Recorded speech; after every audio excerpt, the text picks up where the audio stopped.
नमस्कार साथियों, live study Allahabad YouTube channel पे मैं प्रणव त्रिपाठी आप सभी लोगों का स्वागत करता हूं। दोस्तों, रात के 9 बज चुके हैं। 9 बजे का जो आपका सेशन होता है वो आपका नागरिक शास्त्र का प्रैक्टिस सेशन होता है। इसमें मैं आप लोगों के लिए नियमित रूप से नागरिक शास्त्र के प्रश्नों को लेकर उपस्थित होता हूँ। तो आप लोग जो है नियमित रूप से हमारे साथ जुड़ के, यदि आपका टीजीटी या पीजीटी में विषय नागरिक शास्त्र है तो आप लोग हमारे साथ नियमित रूप से जुड़ के और नागरिक शास्त्र के प्रश्नों का आप लोग अभ्यास करिए। ये क्लास नियमित रूप से आपके 9 बजे से होती है। चलिए, तो जैसा कि मैं देख पा रहा हूँ काफी सारे लोग जो है जुड़ना प्रारंभ हो गए हैं। आप सभी लोगों को गुड इवनिंग दोस्तों।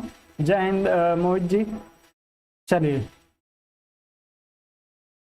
चलिए दोस्तों, तो अब हम लोग जो है आगे बढ़ते हैं। नागरिक शास्त्र की क्लास नियमित रूप से 9 बजे होती है और उसके बाद से दोस्तों आप सभी को पता है इस सेशन के मेंबरशिप के लिए जो है वो 250 रुपए का शुल्क निर्धारित किया गया है। ये 250 रुपए आप जो है फोन पे, गूगल पे या भीम के माध्यम से 7007701847 इस नंबर पे आप लोग जो है ये भुगतान कर सकते हैं। और उसके बाद से इस भुगतान का स्क्रीनशॉट लेके आप लोग मुझे इसी नंबर पे भेज देंगे। उसके बाद आप लोगों को नियमित रूप से जो आपके प्रश्नों का संग्रह है वो आपके मोबाइल फोन पे पीडीएफ के माध्यम से जो है आप लोगों को उपलब्ध करा दिया जाएगा।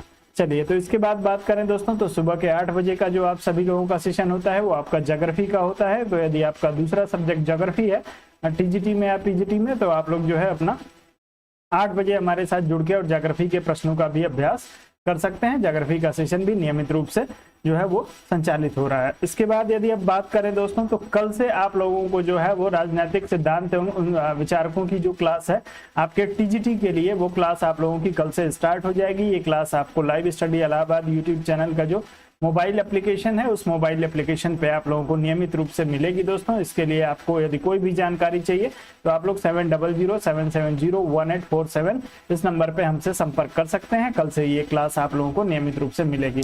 चलिए, आप सभी लोगों से दोस्तों निवेदन है कि आप लोग वीडियो को लाइक और शेयर कर दीजिए। वीडियो को लाइक और शेयर करने में आप लोग बिल्कुल भी कंजूसी ना करें। आप सभी लोगों को गुड इवनिंग दोस्तों।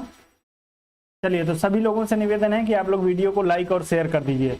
उसके बाद हम लोग बढ़ते हैं आज के अपने सेशन पे और आज के अपने सेशन के पहले प्रश्न को हम लोग लेंगे। तो आप लोग वीडियो को लाइक और शेयर करिए। मैं प्रश्न को है एडजस्ट करने का प्रयास कर रहा हूं। चलिए,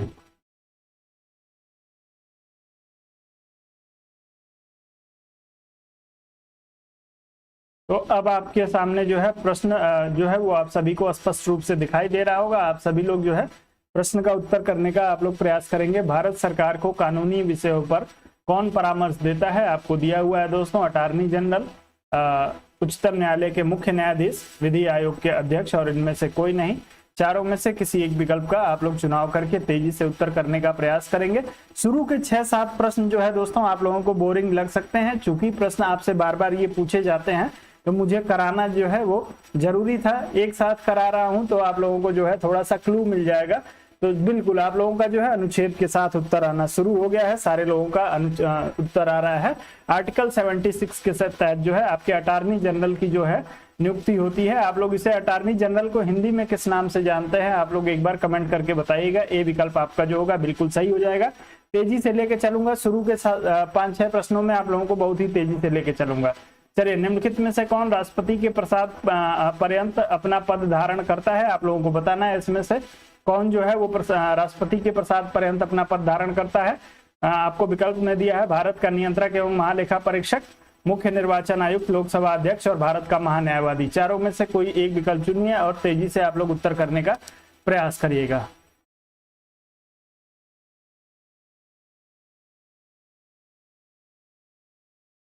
चलिए, सभी लोग उत्तर करेंगे दोस्तों। इस प्रश्न के लिए तेजी से उत्तर करेंगे। चलिए, अमन खान जी का उत्तर आ रहा है, अनीश जी का उत्तर आ रहा है, मोहित जी का उत्तर आ रहा है।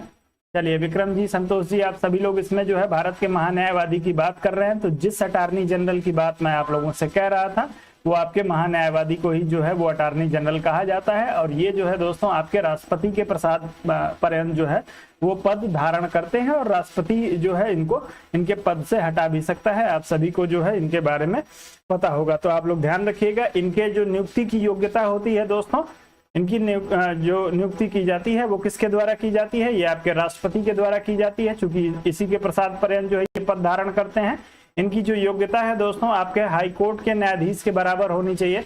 हाई कोर्ट का जो न्यायाधीश की जो योग्यता है उसके बराबर योग्यता हो, या इसको दूसरे शब्द में कहें तो कम से कम जो है 10 वर्षों का 10 वर्षों का जो है दोस्तों हाई कोर्ट में प्रैक्टिस का इनका अनुभव होना चाहिए। ऐसे व्यक्ति को जो है वो भारत का राष्ट्रपति, भारत का महान्यायवादी जो है वो नियुक्त कर सकता है। आप लोग इसको ध्यान में रखेंगे। महान्यायवादी के बारे में यदि हम लोग बात करेंगे दोस्तों, तो महान्यायवादी जो होता है, इसके लिए भारतीय संविधान में इसके वेतन और भत्तों का जो है उल्लेख नहीं किया गया है। इसके वेतन और भत्ते जो होते हैं वो आपके राष्ट्रपति के द्वारा जो है वो सुनिश्चित किए जाते हैं। तो आप लोग जो है ध्यान रखिएगा, वेतन वह भत्ता जो है इसका कौन सुनिश्चित करेगा? संविधान नहीं करता है, ये आपके राष्ट्रपति के द्वारा किया जाता है। तो आप लोग इसको ध्यान रखेंगे। महान्यायवादी के संदर्भ में आप लोगों को इतनी चीजों को ध्यान रखना है। ये राष्ट्रपति के प्रसाद पर्यंत पद धारण करते हैं। अब जब प्रसाद पर्यंत पद है दोस्तों इनका, तो इनको जो है राष्ट्रपति के द्वारा ही इनके पद से हटाया भी जा सकता है। योग्यता हाईकोर्ट के जो है आपके जज के बराबर इनकी होनी चाहिए। तो आप लोग इसको ध्यान रखेंगे। साथ में वेतन और भत्ता, आप लोग इस चीज को जरूर ध्यान रखिएगा। इंपॉर्टेंट चीज है। वेतन भत्ते का जो है वो यहाँ पे सुनिश्चित नहीं किया गया है। वेतन भत्ता जो है वो राष्ट्रपति के द्वारा इनका सुनिश्चित किया जाता है। जितना राष्ट्रपति चाहेगा उतना इनको उपलब्ध कराएगा। तो डी विकल्प जो होगा आपका इस प्रश्न के लिए बिल्कुल सही हो जाएगा। अगले प्रश्न पे चलते हैं। अगला आपको जो दिया है दोस्तों प्रश्न, उसमें निम्नलिखित में से किसे भारत सरकार का प्रथम विधि अधिकारी समझा जाता है? आप लोगों को दोस्तों बताना है। प्रथम विधि अधिकारी के लिए आप लोगों को उत्तर देना है दोस्तों। तेजी से आप लोग उत्तर करने का प्रयास करेंगे। किसे कहा जाता है? भारत के मुख्य न्यायाधीश को, महान्यायाभिकर्ता को, महान्यायवादी को, या महाधिवक्ता को? तेजी से आप लोग उत्तर करेंगे। इस प्रश्न के लिए बिल्कुल कुछ भी नहीं है दोस्तों प्रश्न में। चलिए बिल्कुल, तो आप सभी लोगों का जो है दोस्तों इस प्रश्न के लिए उत्तर आना शुरू हो गया है। चलिए, तो जितने सारे लोग महान्यायवादी की बात कर रहे हैं, तो आपका उत्तर जो होगा बिल्कुल सही हो जाएगा। भारत का प्रथम विधि अधिकारी होता है दोस्तों। आप लोग इस प्रश्न के लिए सी विकल्प के साथ जाइएगा। उत्तर सी विकल्प सही है। बिल्कुल आगे बढ़ते हैं। शुरू के प्रश्नों को थोड़ा तेजी से लेके चलूंगा। भारत के अटॉर्नी जनरल विधिक सलाहकार हैं। आप लोगों को बताना है विधि सलाहकार किसके हैं? भारत के राष्ट्रपति के, प्रधानमंत्री के, लोकसभा के, या भारत सरकार के? चारों में से किसी एक विकल्प का चुनाव करिए और तेजी से उत्तर करने का प्रयास करिएगा।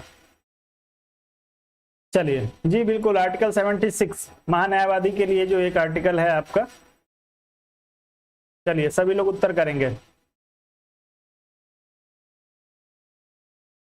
बिल्कुल, तो दोस्तों भारत सरकार के लिए जो है ये विधिक सलाहकार के रूप में कार्य करते हैं। इनका कार्य जो है भारत सरकार को सलाह देना है। तो आप लोग जो है इस प्रश्न के लिए डी विकल्प के साथ जा रहे हैं। तो उत्तर जो हो जाएगा बिल्कुल सही हो जाएगा। अगला प्रश्न दिया है, निम्नलिखित में से किसको अपने कर्तव्य के पालन में भारत के राज्य क्षेत्र में सभी न्यायालयों में सुनवाई का अधिकार होगा? आपको महाधिवक्ता, महान्यायवादी, अतिरिक्त महाधिवक्ता और उपरोक्त में से कोई नहीं दिया है। इसमें से भी जो है आप लोग तेजी से एक विकल्प का चुनाव कर लीजिए। आगे बढ़ जाऊंगा। स्पष्ट रूप से कहा गया है दोस्तों, अपने कर्तव्यों के पालन में भारत के राज्य क्षेत्र में सभी न्यायालयों में सुनवाई का अधिकार जो होगा वो कहाँ पे किसको होगा? आप सभी लोग उत्तर करेंगे इस प्रश्न के लिए।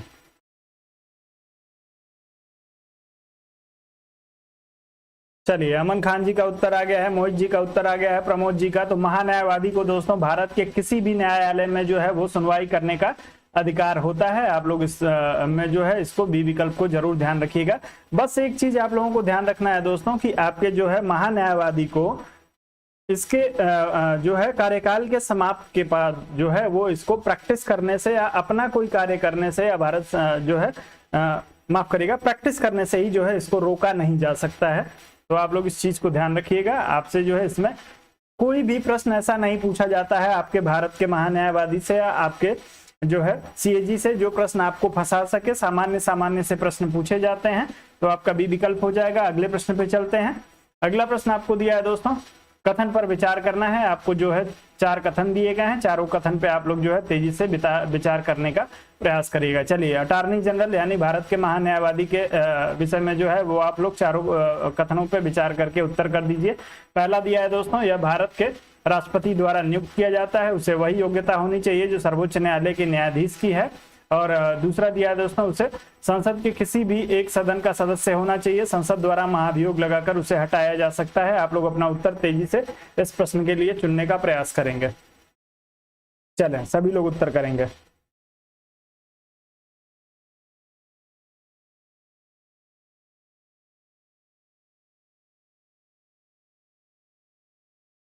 चलिए बिल्कुल दोस्तों, तो आप सभी लोगों को देखना है दोस्तों, इसमें जो है आपके भारत के राष्ट्रपति के द्वारा नियुक्त किया जाता है, सभी को पता है। इसकी योग्यता वही होनी चाहिए जो आपके सर्वोच्च न्यायालय के न्यायाधीश की होती है दोस्तों। इसे संसद के किसी भी सदन का सदस्य होना आवश्यक नहीं है, तो आप लोग इसको ध्यान रखेंगे।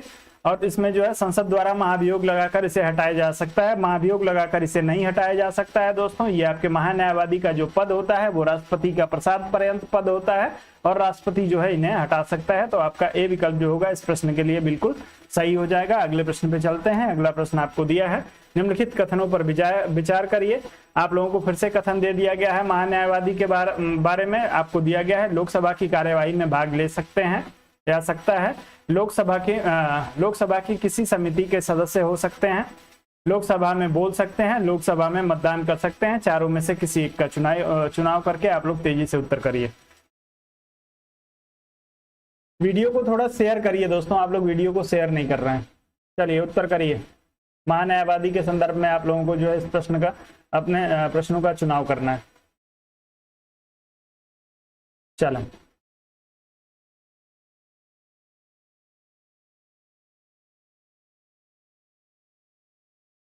तो इस प्रश्न में जो है आप लोगों का देख पा रहा हूं मैक्सिमम लोगों का उत्तर जो है डी विकल्प के लिए आ रहा है।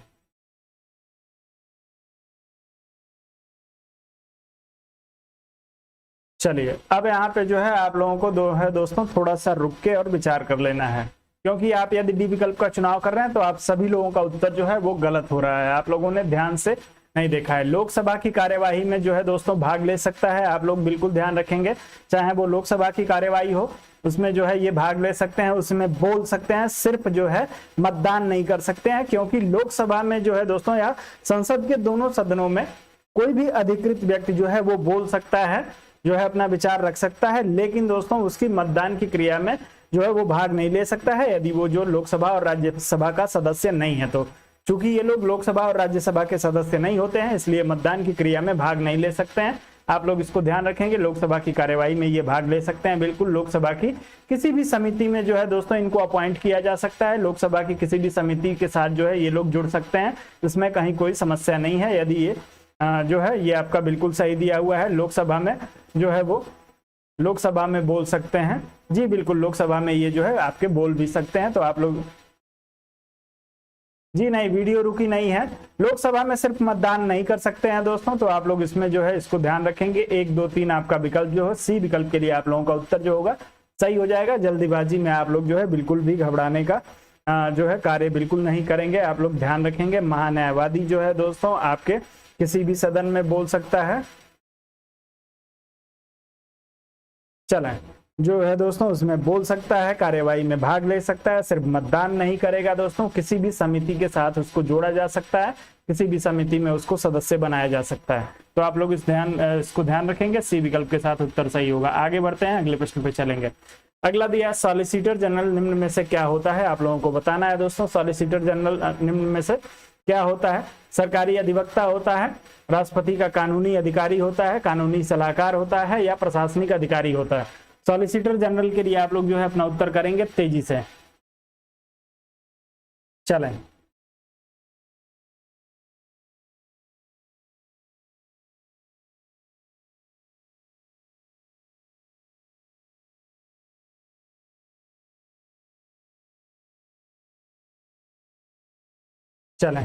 तो आप लोगों का उत्तर इस प्रश्न में जो है वो कानूनी सलाहकार के लिए आ रहा है। बिल्कुल, तो दोस्तों ये जो कानूनी सलाहकार के रूप में जो है ये कार्य करते हैं। सॉलिसिटर जनरल जो होते हैं आपके अटॉर्नी जनरल के जो है कार्यों में सहायता करने के लिए जो है इनको अपॉइंट किया जाता है। और ये जो है भारत सरकार के दूसरे अधिकारी के रूप में, यदि मान लीजिए कि आपके अटॉर्नी जनरल उपस्थित नहीं है तो ऐसी स्थिति में जो है सॉलिसिटर जनरल या जो है सॉलिसिटर जनरल जो है जो आपके अटॉर्नी जनरल हैं उनके कार्यों में सहायता करने के लिए जो है ये कार्य करते हैं। ये लोग भी जो है कानूनी सलाहकार ही होते हैं। तो आपका सी विकल्प जो होगा बिल्कुल सही हो जाएगा। आगे बढ़ते हैं, अगले प्रश्न पे चलेंगे। अगला दिया है कानूनी विषयों पर राज्य सरकार को कौन परामर्श देता है, आप लोगों को बताना है दोस्तों। राज्य सरकार को कौन परामर्श देता है कानूनी विषयों पर? आपको महान्यायवादी, एडवोकेट जनरल, महान्यायाधिकर्ता और उच्चतम न्यायालय का मुख्य न्यायाधीश, चारों में से किसी एक का चुनाव करके तेजी से उत्तर करना है। चलिए, गुड इवनिंग आप सभी लोगों को। गुड इवनिंग दोस्तों। आप लोग उत्तर करेंगे कानूनी विषय पर राज्य सरकार को कौन परामर्श देता है, आप लोग उत्तर करेंगे। चलिए,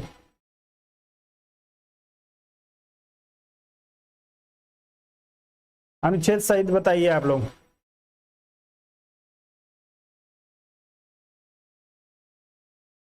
चलें, तो आप सभी लोगों का उत्तर आ रहा है एडवोकेट जनरल के लिए। तो दोस्तों आप सभी का उत्तर बिल्कुल सही है। राज्य सरकार को जो है कानूनी परामर्श देने के लिए एडवोकेट जनरल का पद होता है। अनुच्छेद 165 के तहत जो है आपके जो है ये राज्यपाल के प्रसाद पर्यंत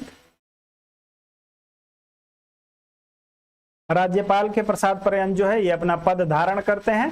तो आप लोग इसको ध्यान रखिएगा। एडवोकेट जनरल जो होता है वो राज्य का सबसे बड़ा विधिक अधिकारी होता है। ये राज्य सरकार को जो है विधिक सहायता देने के लिए इसकी नियुक्ति की जाती है अनुच्छेद 165 के तहत राज्यपाल के प्रसाद पर्यंत। तो आप लोग जो है अपना इस प्रश्न में बी विकल्प का चुनाव करेंगे, उत्तर आपका जो होगा बिल्कुल सही हो जाएगा। अगला प्रश्न आपको दिया है, भारतीय संविधान के किस अनुच्छेद के अंतर्गत भारत के नियंत्रक एवं महालेखा परीक्षक की नियुक्ति होती है? नियंत्रक एवं महालेखा परीक्षक के लिए आप लोगों को उत्तर करना है दोस्तों अनुच्छेद 146, 147, 148 और 149। 4 विकल्प आपको दिया है, चारों में से किसी एक विकल्प का चुनाव करिए, तेजी से उत्तर करिए।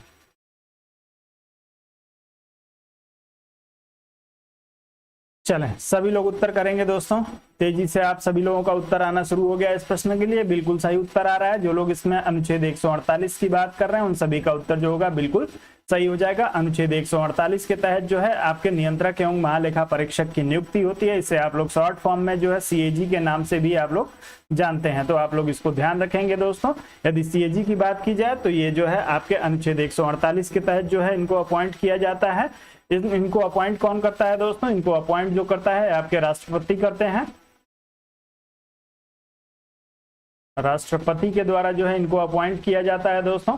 आप लोग ध्यान रखिएगा, इनका पद जो है वो प्रसाद पर्यंत नहीं होता है। सिर्फ राष्ट्रपति इनको नियुक्त करता है, लेकिन प्रसाद पद जो है प्रसाद पर्यंत पद की श्रेणी में इनका पद नहीं आता है। और इसी राष्ट्रपति के समक्ष जो है अपने ये पद की शपथ लेते हैं। तो यदि आपसे पूछ लिया जाए दोस्तों कि शपथ किसके समक्ष लेते हैं, तो ये आपके राष्ट्रपति के समक्ष जो है वो शपथ भी लेते हैं। इनका जो कार्यकाल होता है वो 6 वर्ष का होता है, या आपके 6 वर्ष या यदि आप बात करेंगे दोस्तों तो 65 वर्ष। 6 या 65 वर्ष में से जो पहले पूरा हो जाएगा दोस्तों वही इनका कार्यकाल होगा। अधिकतम 6 वर्ष तक जो है ये अपनी सेवा दे सकते हैं। आप लोग इसको ध्यान रखेंगे। चलिए, और इनको जो है दोस्तों हटाने की जो विधि है आप लोग ध्यान रखेंगे। ये 2 विधियों से जो है वो हटाए जा सकते हैं। या तो ये जो है वो स्वयं त्याग पत्र दे दें, या आपके जो मुख्य न्यायाधीश जो सुप्रीम कोर्ट के न्यायाधीश को जो हटाने की विधि है दोस्तों उसी विधि के अनुसार जो है आपके सीएजी को भी हटाया जा सकता है। सुप्रीम कोर्ट के न्यायाधीश को हटाने की क्या विधि है? सुप्रीम कोर्ट के न्यायाधीश को हटाने के लिए जो है संसद के दोनों सदनों को जो है 2/3 बहुमत से जो है संबंधित प्रस्ताव पारित करके राष्ट्रपति को भेजना होगा। उसके पास जो है राष्ट्रपति ये आपको हटा देंगे। तो आप लोग इसको ध्यान रखिएगा कि राष्ट्रपति के द्वारा जो है, चूंकि ये इनका जी बिल्कुल अनुच्छेद 148 के तहत ही आपका उत्तर सही आ रहा है आप सभी लोगों का। तो आपके जो है वो संसद के दोनों सदनों के द्वारा जो है 2/3 बहुमत से जो है वो पारित करके और भेजना पड़ेगा, तब राष्ट्रपति इनको पद से हटा सकता है। आप लोग इस चीज को सीएजी के संदर्भ में एक सबसे बड़ी जो गलती होती है, आप लोग बस ये ध्यान रखिएगा कि इसका पद जो है प्रसाद पर्यंत नहीं होता है। हालांकि राष्ट्रपति नियुक्त करता है, लेकिन जो है वो सिर्फ इनकी नियुक्ति करता है, अपने प्रसाद पर्यंत जो है इनकी नियुक्ति नहीं करता है।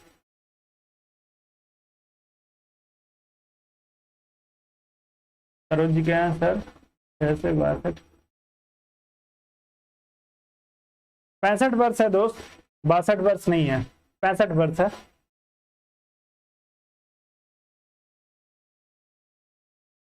छह वर्ष या 65 वर्ष जो है आपके सीएजी का जो कार्यकाल है वो 6 वर्ष या 65 वर्ष है। आप लोग इसको ध्यान रखिएगा। चलिए, तो दोस्तों ये चीज मैंने आपको बता दिया कि ये राष्ट्रपति के प्रसाद पर्यंत जो है वो कार्य नहीं करते हैं। चलिए, और उसके बाद ध्यान रखना है दोस्तों कि ये जो है अपना पद छोड़ने के बाद से भारत सरकार के या राज्य सरकार के अंतर्गत किसी भी पद पे जो है कोई भी कार्य नहीं कर सकते हैं। तो आप लोग इसको भी ध्यान रखिएगा कि सीएजी जो है वो किसी भी पद पे अपना पद छोड़ने के बाद कार्य नहीं करेगा। और साथ में आप लोगों को ध्यान रखना है दोस्तों कि इनका जो वेतन भत्ता होता है वो जो होता है ये आपके संचित निधि पे जो है वो भारित है। आप लोग इसको ध्यान रखेंगे, भारत की संचित निधि पे भारित होगा। और उस जो इनका वेतन भत्ता होगा दोस्तों उसमें संसद के द्वारा मतदान नहीं किया जाएगा। तो आप लोग इसको ध्यान रखिएगा। और सेवा शर्तें जो इनकी निर्धारित होती हैं, वो सेवा शर्तें भी जो हैं वो भारतीय संसद के द्वारा ही निर्धारित की जाती हैं। चलिए अब अगले प्रश्न पे आते हैं। अगला दिया है, निम्न में से किसके द्वारा भारत के नियंत्रक एवं महालेखा परीक्षक के पद का सृजन किया गया है? संसदीय अधिनियम द्वारा, संविधान द्वारा, मंत्रिमंडल के संकल्प द्वारा या उपयुक्त में से कोई नहीं, चारों में से किसी एक विकल्प का चुनाव करिए। तेजी से उत्तर करिएगा। सभी लोगों से निवेदन है, वीडियो को आप लोग लाइक करिए दोस्तों, वीडियो को लाइक करने में कंजूसी बिल्कुल ना करें आप सभी लोग। चलिए तो दोस्तों पहले ही मैंने आपको बता दिया है कि राष्ट्रपति जो है आपके नियंत्रक महालेखा परीक्षक के जो पद का सृजन किया गया है वो आपके भारतीय संविधान में है। आप लोगों को अनुच्छेद जो है आप सभी को पता होगा, आप सभी लोगों ने अनुच्छेद जो है 148 मुझे बताया था। अनुच्छेद 148 जो है आपके संविधान में जो है इसका स्पष्ट उल्लेख किया गया है आपके सीएजी यानी नियंत्रक एवं महालेखा परीक्षक के लिए। तो आपका बी विकल्प जो है इस प्रश्न के लिए बिल्कुल सही है।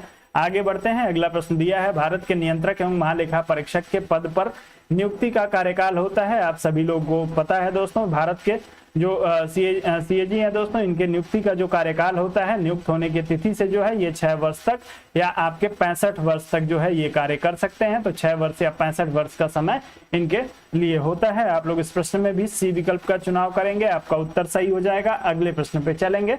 बिल्कुल आप लोगों को जो है अगला प्रश्न दे दिया है, भारत के नियंत्रक एवं महालेखा परीक्षक के संबंध में कौन सा कथन सही नहीं है?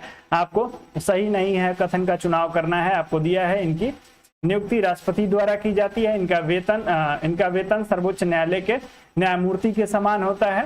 तीसरा दिया है, सेवानिवृत्ति के पश्चात अन्य सरकारी सेवा के अयोग्य हो जाते हैं और इनको राष्ट्रपति पदच्युत कर सकते हैं। आप लोग अपना उत्तर तेजी से इस प्रश्न के लिए करने का प्रयास करेंगे।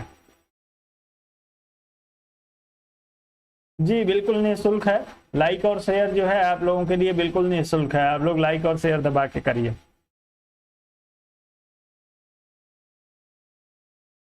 दोस्तों सारी चीजें एक ही बार में जो है आप लोगों ने यदि ध्यान से सुना हो तो सारी चीजें मैंने जो है वो पहले प्रश्न के साथ ही आप लोगों का क्लियर कर दिया था। तो राष्ट्रपति जो है इन्हें पदच्युत नहीं कर सकते हैं, चूंकि इनका पद जो है राष्ट्रपति के प्रसाद पर्यंत नहीं है, इसलिए राष्ट्रपति हटा नहीं पाएंगे। इनको हटाने के लिए जो है सुप्रीम कोर्ट के न्यायाधीश को हटाने की जो प्रक्रिया है, अर्थात 2/3 बहुमत से संसद के दोनों सदनों को पारित करके राष्ट्रपति को भेजना होगा, तब इनको जो है राष्ट्रपति हटा सकते हैं। चलिए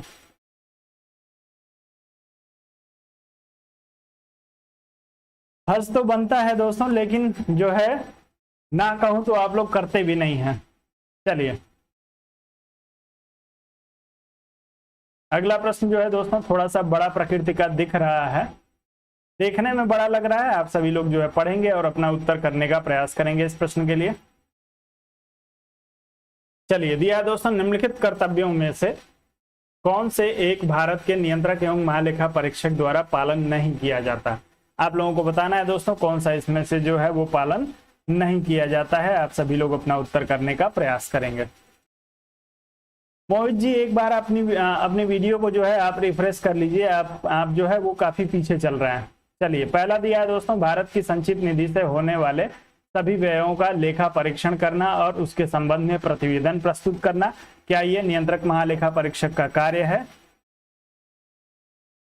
चलिए दूसरा दिया है दोस्तों, आकस्मिकता निधि और लोक लेखाओं में होने वाली सभी व्ययों की लेखा परीक्षण करना और उनके संबंध में प्रतिवेदन प्रस्तुत करना। सभी व्यापार, निर्माण, लाभ और हानि लेखाओं की लेखा परीक्षा करना और उनके संबंध में प्रतिवेदन प्रस्तुत करना। चौथा दिया है दोस्तों, सार्वजनिक धन की प्राप्ति और निर्गमन का नियंत्रण करना और यह सुनिश्चित करना कि सार्वजनिक राजस्व कोष में जमा हो। आप लोग चारों में से किसी एक विकल्प का चुनाव करके तेजी से उत्तर करने का जो है आप सभी लोग प्रयास करेंगे। चलिए तो जैसा कि मैं देख पा रहा हूँ इस प्रश्न के लिए जो है आप लोगों का उत्तर आना शुरू हो गया है। वीडियो को एक बार लाइक करिए दोस्तों, जिन लोगों ने वीडियो को लाइक नहीं किया है आप वीडियो को लाइक कर दीजिए। किसी के अकाउंट बैलेंस से पैसा नहीं कटा है वीडियो को लाइक करने के लिए, तो आप लोग भी जो है वीडियो को लाइक कर दीजिए। सभी लोग कम से कम मेरे उत्साहवर्धन के लिए तो आप लोग वीडियो को लाइक ही कर दिया करिए। चलिए तो दोस्तों इसमें जो दिया है, संचित निधि से होने वाले सभी व्ययों का जो है लेखा परीक्षण, उसके संबंध में रिपोर्ट प्रस्तुत करना। राष्ट्रपति को अपनी रिपोर्ट जो है वो ले जाके देते हैं। राष्ट्रपति जो है सदन जो है पटल पे रखता है बिल्कुल सही दिया है। आकस्मिकता निधि और लोक लेखाओं में होने वाले सभी व्ययों का परीक्षण और उससे संबंधित रिपोर्ट, 3 तरह की रिपोर्ट जो है ये राष्ट्रपति को देते हैं, जिसमें आपका जो है पहला दिया है संचित निधि पे होने वाले व्यय, और दूसरा दिया है दोस्तों आकस्मिक निधि पे होने वाले व्यय, और जो है सभी व्यापार एवं निर्माण लाभ और हानि लेखाओं का परीक्षण करना, उससे संबंधित रिपोर्ट प्रस्तुत करना। तीनों जो 3 प्रकार की जो रिपोर्ट ये राष्ट्रपति को देते हैं, तीनों रिपोर्ट जो है आपको ए, बी और सी विकल्प में दे दिया है। बाकी सार्वजनिक धन की प्राप्ति, निर्गमन और नियंत्रण करना या सुनिश्चित करना कि यह सार्वजनिक राजस्व कोष में जमा हो, ये इनका कार्य नहीं है। तो आपका उत्तर जो होगा इस प्रश्न में डी विकल्प के लिए बिल्कुल सही हो जाएगा। यदि आपसे पूछा जाए कि सीएजी जो है वो कितने प्रकार की रिपोर्ट राष्ट्रपति को देते हैं जो संसद के पटल पे रखा जाता है, तो 3 प्रकार की रिपोर्ट देते हैं। संचित निधि पे भारित व्यय की रिपोर्ट जो देते हैं, आकस्मिक निधि पे भारित व्यय रिपोर्ट देते हैं, और सभी व्यापार और निर्माण लाभ हानि से संबंधित जो लेखाओं का रिपोर्ट होता है वो ये राष्ट्रपति को देते हैं। 3 तरह की रिपोर्ट इनके द्वारा दी जाती है। तो आपका इस प्रश्न में जो होगा वो डी विकल्प हो जाएगा। आप सभी लोगों का उत्तर, जिन लोगों ने डी विकल्प का चुनाव किया है, बिल्कुल सही है।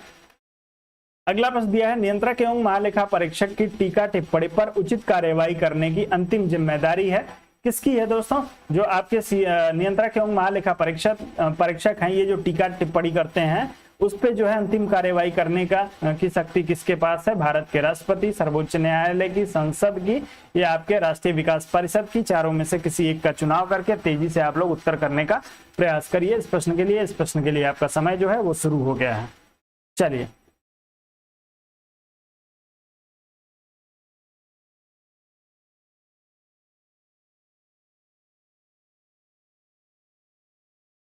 चलें, सभी लोग उत्तर करेंगे दोस्तों इस प्रश्न के लिए।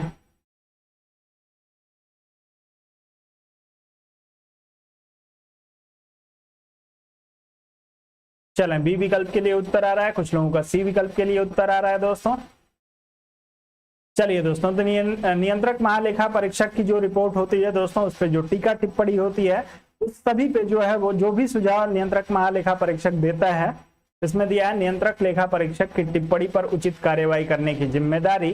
तो नियंत्रक महालेखा परीक्षक वित्त संबंधी जो भी सुझाव देता है दोस्तों, उस पे जो है वो विचार विमर्श या उस पे टीका टिप्पणी, इसकी टीका टिप्पणी पे उचित कार्यवाही करने की जिम्मेदारी जो है वो संसद की है। इसके लिए जो है दोस्तों आपके भारतीय संविधान के अनुच्छेद 151(1) में जो है वो प्रावधान किया गया है। 151(1) के तहत कहा गया है दोस्तों की जो है नियंत्रक महालेखा परीक्षक जो होगा अपना प्रतिवेदन राष्ट्रपति के माध्यम से जो है वो संसद के पटल पे रखवाएगा, और संसद जो है इसके जो है रिपोर्ट, इसके द्वारा जो रिपोर्ट रखवाई गई है उस पे जो है विचार विमर्श करेगी, और उस पे जो है वो अंतिम जो फैसला होगा वो संसद का होगा। तो आप लोग ध्यान रखेंगे इस प्रश्न में सी विकल्प के लिए इनका उत्तर जो होगा सही हो जाएगा। बस ध्यान आपको ये रखना है कि अपनी रिपोर्ट स्वयं नहीं, राष्ट्रपति के माध्यम से जो है संसद के पटल पे अनुच्छेद 151(1) के तहत जो है वो रखी जाती है। तो आपका उत्तर इस प्रश्न में सी विकल्प के लिए सही होगा। आप लोग जो है सी विकल्प के साथ जाइएगा, बी विकल्प का चुनाव न करिए। चलिए आगे बढ़ते हैं, अगले प्रश्न पे चलते हैं दोस्तों। अगला प्रश्न दिया है, नियंत्रक एवं लेखा परीक्षक की नियुक्ति राष्ट्रपति द्वारा होती है, अपने पद से उसे हटाया जा सकता है। आप सभी को पहले ही बता चुका हूं, लेकिन आप लोग उत्तर करिएगा। राष्ट्रपति द्वारा, संसद के दोनों सदनों के संबोधन पर, सर्वोच्च न्यायालय द्वारा, राष्ट्रपति की संस्तुति पर, सर्वोच्च न्यायालय द्वारा। आप लोग तेजी से उत्तर करेंगे, सभी लोगों को मौका दे रहा हूं, आप लोग उत्तर कर दीजिए।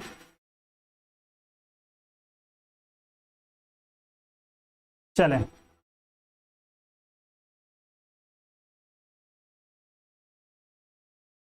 नियंत्रक एवं लेखा परीक्षक,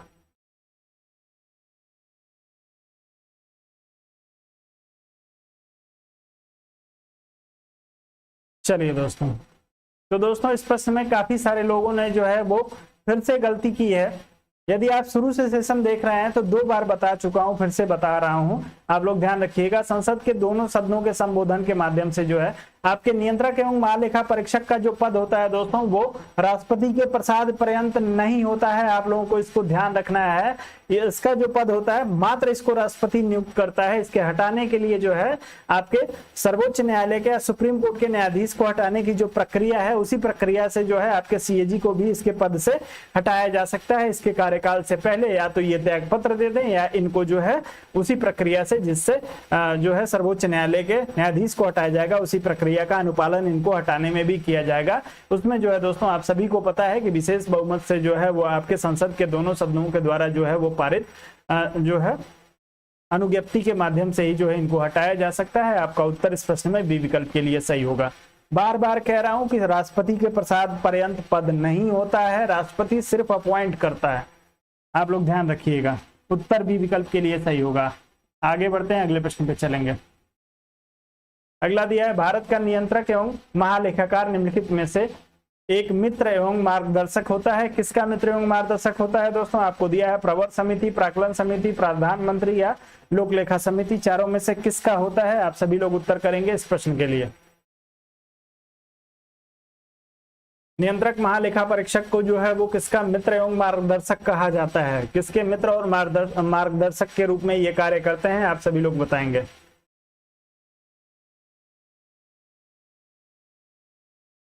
चलिए,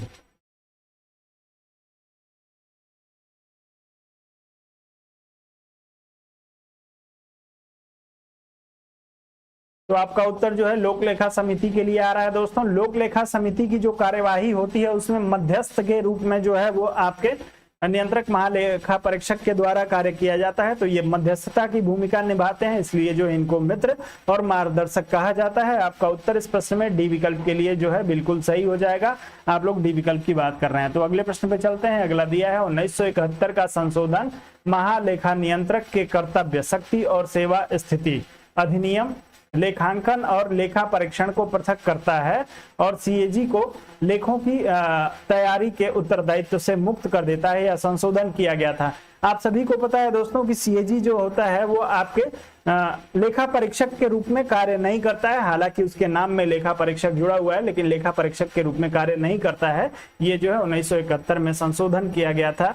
जो 1971 का संशोधन विधेयक था उसके माध्यम से आप लोगों को बताना है किस वर्ष में जो है ये इसको जो है इसके पद को अलग कर दिया गया। लेख तैयार करने का जो इसका उत्तरदायित्व था उसको समाप्त किया गया। आप लोगों से पूछा जा रहा है, तो आप सभी लोग इस प्रश्न के लिए उत्तर करने का प्रयास करिए। 1972, 76, 1980 और 87 आपको विकल्प के रूप में दिया है। आप सभी लोगों का उत्तर आना चाहिए इस प्रश्न के लिए। जो लोग इसमें 1976 की बात करेंगे उन सभी का उत्तर जो है वो बिल्कुल सही हो जाएगा। 1976 के बाद से जो है दोस्तों ये लेखों की तैयारी के उत्तरदायित्व से जो है इनको मुक्त कर दिया गया है। तो आप लोग इसको ध्यान रखेंगे, ये लेख तैयार नहीं करते हैं। चलिए, तो आपका उत्तर जो होगा इस प्रश्न के लिए बी विकल्प के लिए सही हो जाएगा। चलिए आगे बढ़ जाएं, अगले प्रश्न पे चलेंगे। अगला प्रश्न दिया है, निम्नलिखित कथनों पर विचार करिए।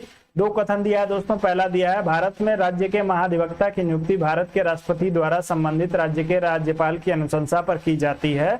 और दूसरा दिया है, सिविल प्रक्रिया संहिता के उपबंधों के अनुसार राज्य स्तर पर उच्च न्यायालयों की मूल अपीली एवं सलाहकारी अधिकारिता होती है। आप लोगों को इसमें से अपना दोनों कथनों को चुन के और अपना उत्तर जो है करने का प्रयास करना है। चलिए, सभी लोग उत्तर करेंगे इस प्रश्न के लिए दोस्तों। जितनी तेजी से हो सके आप लोग उत्तर करिए। चलिए, समय शुरू कर देता हूं।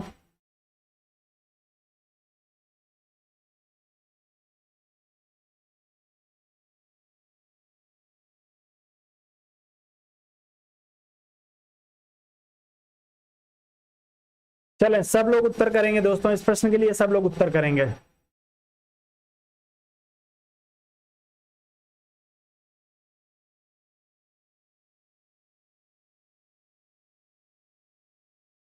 चले, बी विकल्प के लिए उत्तर आ रहा है, सी विकल्प के लिए उत्तर आ रहा है, कुछ लोगों का डी विकल्प के लिए भी उत्तर आ रहा है। चलें, तो सबसे पहले जो लोग जिन दोस्तों ने डी विकल्प का चुनाव किया है आप लोग अपना बता दीजिए कि महाधिवक्ता की नियुक्ति कौन करता है। सबसे पहले महाधिवक्ता की नियुक्ति के लिए आप लोग उत्तर करेंगे। सभी लोग उत्तर करिए। अब आप लोग पहले प्रश्न को छोड़ दीजिए। अब आप लोग महाधिवक्ता की नियुक्ति कौन करता है आप लोग बता दीजिए।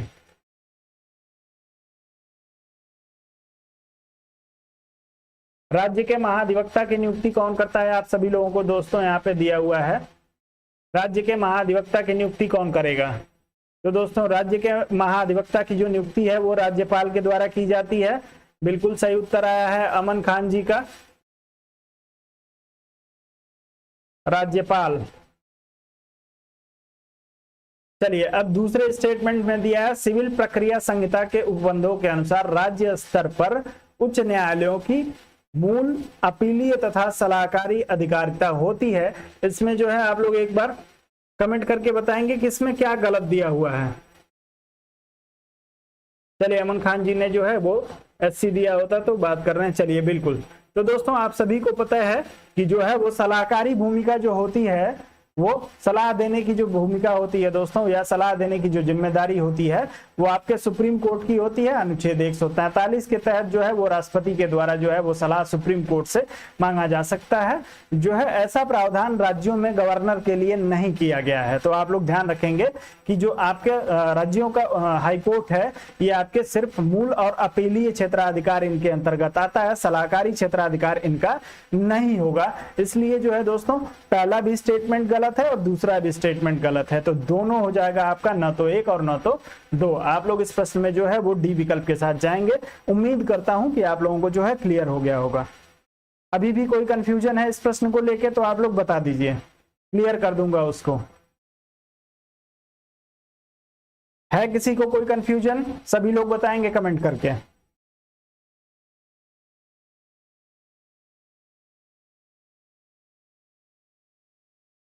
चलिए, अब आगे बढ़ जाता हूं। मुझे नहीं लगता है कि आप लोगों को कोई कंफ्यूजन है। अगला प्रश्न दिया है दोस्तों। चलिए, भारत के सीएजी नियंत्रक एवं लेखा परीक्षक कार्य करते हैं। आप लोगों को बताना होगा दोस्तों, इसमें से नागरिक स्वतंत्रता के संरक्षक के रूप में, लोक वित्त संरक्षक के रूप में, सरकार के मुख्य विधिक सलाहकार के रूप में, या जो है उपरोक्त सभी के संरक्षक के रूप में। चारों में से किसी एक का चुनाव करिए, तेजी से उत्तर करिए। नियंत्रक एवं महालेखा परीक्षक कार्य करते हैं, किसके रूप में कार्य करते हैं? आप सभी लोग उत्तर करेंगे इस प्रश्न में से।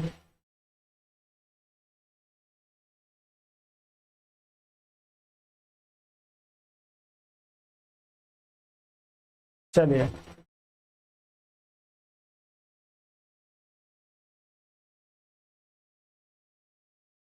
चलिए दोस्तों, तो जो लोग इसमें जो है लोक वित्त संरक्षक के रूप में बात कर रहे हैं, उनका उत्तर जो होगा बिल्कुल सही हो जाएगा। लोक वित्त संरक्षक के रूप में जो है आपका सीएजी कार्य करता है।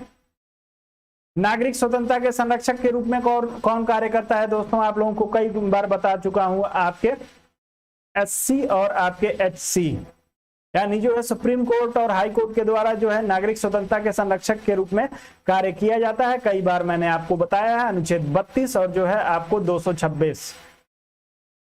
तो आप लोग इसको ध्यान रखेंगे। सरकार के मुख्य विधिक सलाहकार के रूप में दोस्तों, तो सरकार का मुख्य विधिक सलाहकार जो होता है वो आपका महान्यायवादी होता है।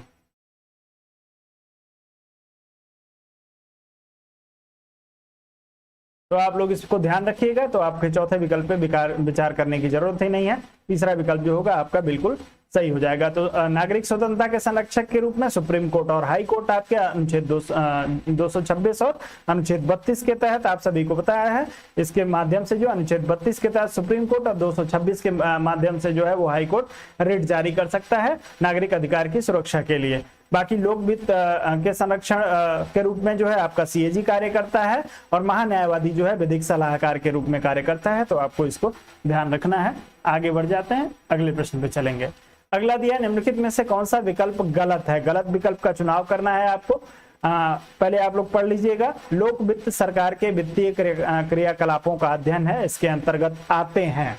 लोक वित्त के अंतर्गत क्या क्या आता है? सार्वजनिक खर्चों का परीक्षण, सार्वजनिक राजस्व, वित्तीय प्रशासन या व्यावसायिक बैंकों के कार्य निष्पादन। आप लोग जो है चारों में से चुनिए कि इसमें जो आपके वित्तीय लोक वित्त है दोस्तों, या लोक वित्त की जो वित्तीय क्रियाकलाप होते हैं उसमें से इसमें से कौन सा एक नहीं आता है, उस पर आप लोग चुनाव करेंगे। अपना उत्तर तेजी से आप लोग उत्तर करने का प्रयास करेंगे। चलिए, इस प्रश्न के लिए उत्तर करिए सभी लोग। चलिए, सी विकल्प के लिए आ रहा है उत्तर आप लोगों का, वित्तीय प्रशासन के लिए। बाकी लोग जो है उत्तर करेंगे, सभी लोग उत्तर करेंगे। गलत विकल्प का चुनाव करना है दोस्तों। चलिए, सी लग रहा है।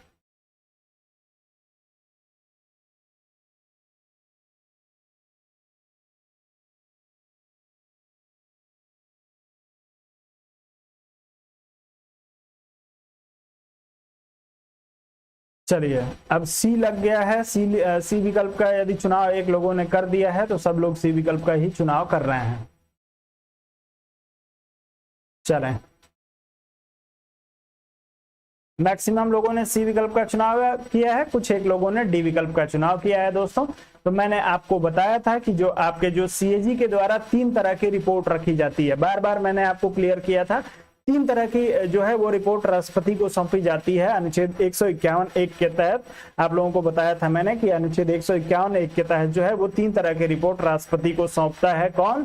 आपका सीएजी। और उस 3 तरह की रिपोर्ट को जो है वो आपके संसद के पटल पे, दोनों सदनों के पटल पे राष्ट्रपति रखता है। तो आपको इसको ध्यान रखना है। इसमें सार्वजनिक खर्च का परीक्षण होता है और जो है सार्वजनिक राजस्व का परीक्षण और वित्तीय प्रशासन से संबंधित रिपोर्ट, ये तीनों रिपोर्ट जो है आपके सीएजी के द्वारा जो है वो राष्ट्रपति को सौंपी जाती है। लेकिन जो दोस्तों व्यावसायिक बैंकों का कार्य निष्पादन जो होता है वो आपके सीएजी के या लोक वित्त के अंतर्गत नहीं आता है। तो आप लोग इसमें डी विकल्प का चुनाव यदि करेंगे तो आपका उत्तर जो होगा इस प्रश्न में सभी का डी विकल्प के लिए सही हो जाएगा। चलिए कोई बात नहीं है। अमन जी, पहले ही मैंने आप लोगों को बताया था, आप लोग थोड़ा सा ध्यान दिया करिए और उसके बाद से जो बातें बोलता हूं उस पर आप लोग ध्यान नहीं देते हैं। चलिए, मैंने वहां पे भी पढ़ के आप लोगों को तीनों चीजों को हाईलाइट करके दिखाया था। इसमें बस जो है आपको संचित निधि नहीं लिखा हुआ है, इसलिए जो है आप लोगों कंफ्यूज हो गए। तो जो है उसको थोड़ा सा समझने का भी आप लोग प्रयास किया करिए। तो सार्वजनिक खर्च का जो परीक्षण होता है उसकी रिपोर्ट, साथ में सार्वजनिक राजस्व जो होता है दोस्तों, यानी सार्वजनिक राजस्व की जो प्राप्ति होती है उसकी रिपोर्ट, और जो है वित्तीय प्रशासन जो है वो कैसे संचालित होगा, वो सभी जो है वो आपके सीएजी के द्वारा दी जाती है। तो आपका उत्तर इस प्रश्न में डी विकल्प के लिए सही हो जाएगा। व्यावसायिक बैंकों का कार्य निष्पादन जो है इनका कार्य नहीं है। आगे बढ़ते हैं। अगला प्रश्न दिया है दोस्तों, निम्नलिखित अधिकारियों पर विचार करिए। आप लोगों को विचार करना है दोस्तों। आपको दिया है मंत्रिमंडलीय सचिव, मुख्य निर्वाचन आयुक्त, संघीय मंत्रिमंडलीय सदस्य और भारत के मुख्य न्यायाधीश। अग्रता क्रम में इनका सही अनुक्रम बताइए। आप लोगों को बताना है दोस्तों, वरीयता क्रम में, पद के वरीयता क्रम में आप लोगों को इसको लगा देना है। कौन जो है सबसे ऊपर आएगा, उसके नीचे कौन आएगा और उसके बाद से कौन आएगा। तो आप सभी लोग इसके लिए उत्तर करेंगे। आप लोगों को जो क्रम दिया हुआ है आप लोग चारों में से चुन लीजिए और तेजी से उत्तर करने का प्रयास करिए। भारतीय संविधान में जो है आप लोगों ने वरीयता क्रम पढ़ा होगा, उसके आधार पर उत्तर करना है आप सभी लोगों को। दोस्तों आप सभी से निवेदन है कि आप लोग जो है वीडियो को लाइक और शेयर अवश्य कर दीजिए। वीडियो को लाइक और शेयर में बिल्कुल आप लोग कंजूसी ना करें।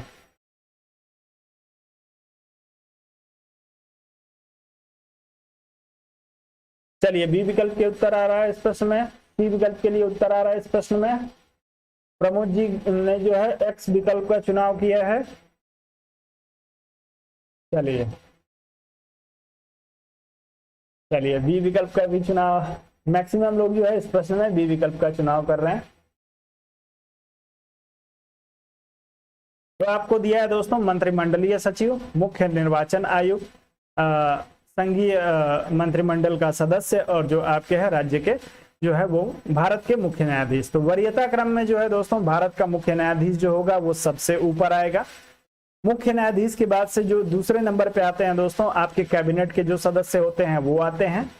कैबिनेट के सदस्य के बाद से जो तीसरे नंबर पे आते हैं दोस्तों आपके मुख्य निर्वाचन आयुक्त आते हैं और उसके बाद से आपके मंत्रिमंडलीय सचिव आते हैं। तो आप लोग इसको देख लीजिएगा, 4 3 2 1 4 3 2 1 आपके सी विकल्प में दिया है। जिन लोगों ने सी विकल्प का चुनाव किया उन सभी का उत्तर जो होगा इस प्रश्न में सी विकल्प के लिए सही हो जाएगा।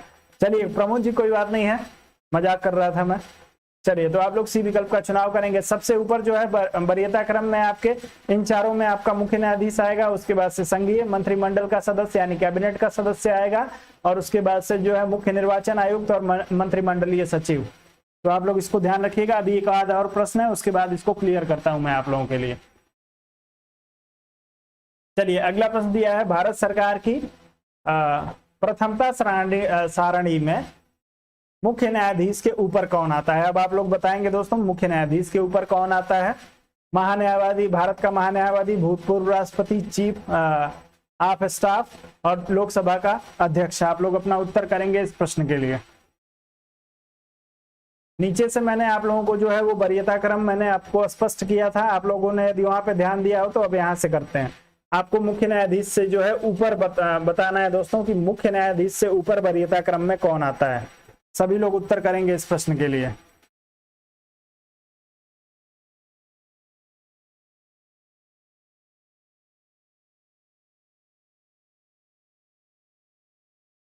चलें, बी विकल्प के लिए उत्तर आ रहा है आप सभी लोगों का। तो जो लोग इसमें भूतपूर्व राष्ट्रपति की बात कर रहे हैं उन सभी का उत्तर जो होगा इस प्रश्न में बिल्कुल सही हो जाएगा। आप लोग जो है इस प्रश्न में बी विकल्प के साथ ही जाइएगा। चलें, अब जो है आप लोग इसको ध्यान रखिए। यदि भारत सरकार के वरीयता क्रम की बात करेंगे तो सबसे ऊपर जो आएगा दोस्तों आपका राष्ट्रपति आएगा पहले नंबर पे। राष्ट्रपति, थोड़ा सा जो है वो पेन कभी कभी चलता नहीं है तो आप लोग जो है समझने का प्रयास करिएगा। राष्ट्रपति के बाद से जो है दोस्तों आपका उपराष्ट्रपति आएगा, आप लोग इसको ध्यान रखेंगे दूसरे नंबर पे उपराष्ट्रपति, पूरा नहीं लिख रहा हूं। तीसरे नंबर पे जो है दोस्तों आपका पीएम आएगा वरीयता क्रम में। पीएम के बाद से जो है दोस्तों आपके राज्यपाल आ जाते हैं, राज्यों के जो है वो आपके राज्यपाल तीसरे नंबर पे आते हैं, माफ करिएगा चौथे नंबर पे। राज्यपाल के बाद से जो है दोस्तों आपके भूतपूर्व जो है, आपको भूतपूर्व जो आपको दिया हुआ है, भूतपूर्व आपके राष्ट्रपति, प्रेसिडेंट और जो है आपके उप पीएम, जिसको जो है अपर पीएम जो है वो आप लोग,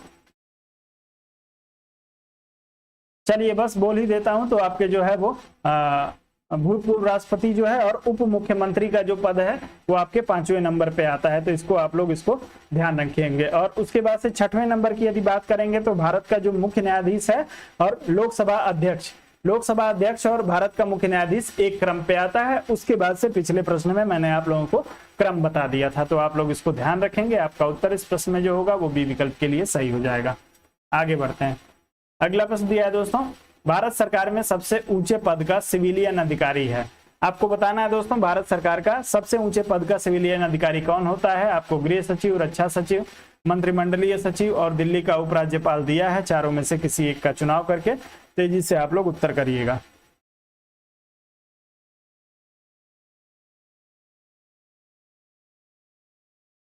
चलें, सभी लोग उत्तर करें दोस्तों। अभिषेक जी का उत्तर आया है कैबिनेट सेक्रेटरी के लिए, बाकी लोग उत्तर करेंगे।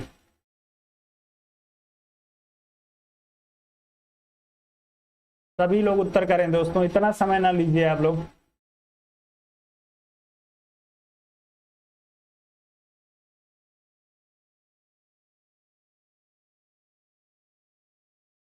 चलिए, सी विकल्प के लिए, ए विकल्प के लिए आप सभी लोगों का उत्तर आ रहा है इस प्रश्न में।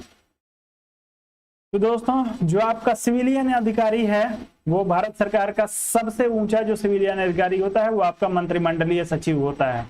आप लोग इस प्रश्न में सी विकल्प के लिए जाइएगा, आपका उत्तर जो होगा बिल्कुल सही हो जाएगा। अन्य किसी विकल्प की चुनाव जो है आपको करने की बिल्कुल जरूरत नहीं है। तो जो सबसे बड़ा सिविलियन अधिकारी है भारत सरकार का वो आपका जो है मंत्रिमंडलीय सचिव, सी विकल्प के साथ जाना है। अगला प्रश्न दोस्तों दिया हुआ है, भारत सरकार में सर्वोच्च शासकीय अधिकारी कौन सा है। आप लोग उत्तर करेंगे सर्वोच्च शासकीय अधिकारी के लिए। भारत सरकार का सर्वोच्च शासकीय अधिकारी कौन है। दिल्ली के उपराज्यपाल, भारत के रक्षा सचिव, भारत के मंत्रिमंडल सचिव और भारत के प्रधानमंत्री के प्रमुख सचिव। आप लोग चारों में से किसी एक विकल्प का चुनाव करिए और तेजी से उत्तर करिए इस प्रश्न के लिए। सर्वोच्च शासकीय अधिकारी कौन है आप लोगों को बताना है। चलें, सभी लोग उत्तर करेंगे।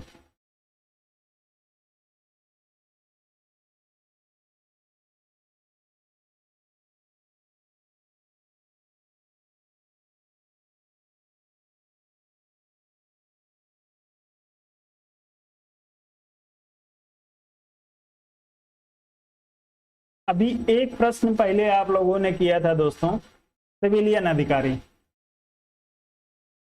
तो सर्वोच्च सिविलियन अधिकारी जो होता है दोस्तों वही आपका सर्वोच्च शासकीय अधिकारी भी होता है। आप लोगों को जानबूझ के मैंने दोनों प्रश्न को एक साथ रखा था, बस शब्द बदल दिया गया है, एक जगह सिविलियन कर दिया गया है, एक शासकीय कर दिया गया है और बहुत सारे लोगों ने अपना उत्तर गलत कर दिया। इस तरह की गलती आप लोग जो दोस्तों आप लोगों के लिए क्षम्य नहीं है। तो आपको सिविलियन पूछा जाए, शासकीय पूछा जाए या जो है वो सार्वजनिक अधिकारी पूछा जाए या आपसे पूछ लिया जाए कि जो है वो भारतीय जनता जो है वो नागरिकों पे नियंत्रण करने वाला सर्वोच्च अधिकारी कौन है भारत सरकार का, तो अब भी आप लोग जो है इसमें मंत्रिमंडलीय सचिव की बात करेंगे। चलिए, तो आप लोग इस प्रश्न में सी विकल्प के साथ ही जाएंगे। अगले प्रश्न पे चलते हैं। अगला दिया है, लोकसभा के लिए लोकसभा के लिए निर्वाचन के बारे में निम्नलिखित में से कौन सा कथन सही नहीं है। आपको बताना है दोस्तों लोकसभा के निर्वाचन के बारे में इसमें से कौन सा कथन सही नहीं दिया हुआ है। पहला दिया है निर्वाचन वयस्क मताधिकार के आधार पर होता है। दूसरा दिया है कि निर्वाचनों का संचालन निर्वाचन आयोग करता है।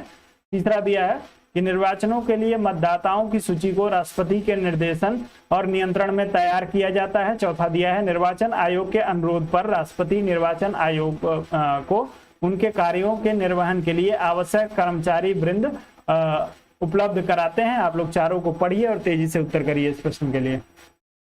सभी लोग से निवेदन है आप लोग उत्तर करेंगे।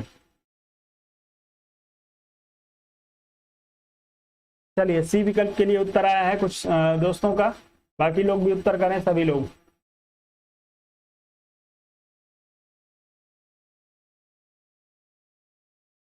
चलिए सुरेंद्र सिंह जी बबीता जी का उत्तर आ रहा है सी विकल्प के लिए।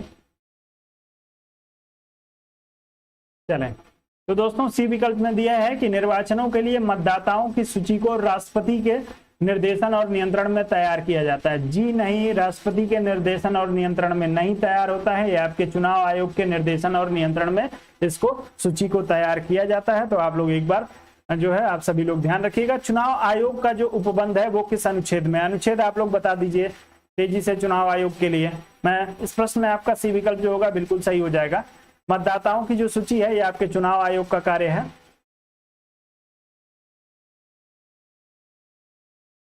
चुनाव आयोग तो आपके इसमें राष्ट्रपति नहीं होंगे, राष्ट्रपति के निर्देशन में तैयार नहीं होता है।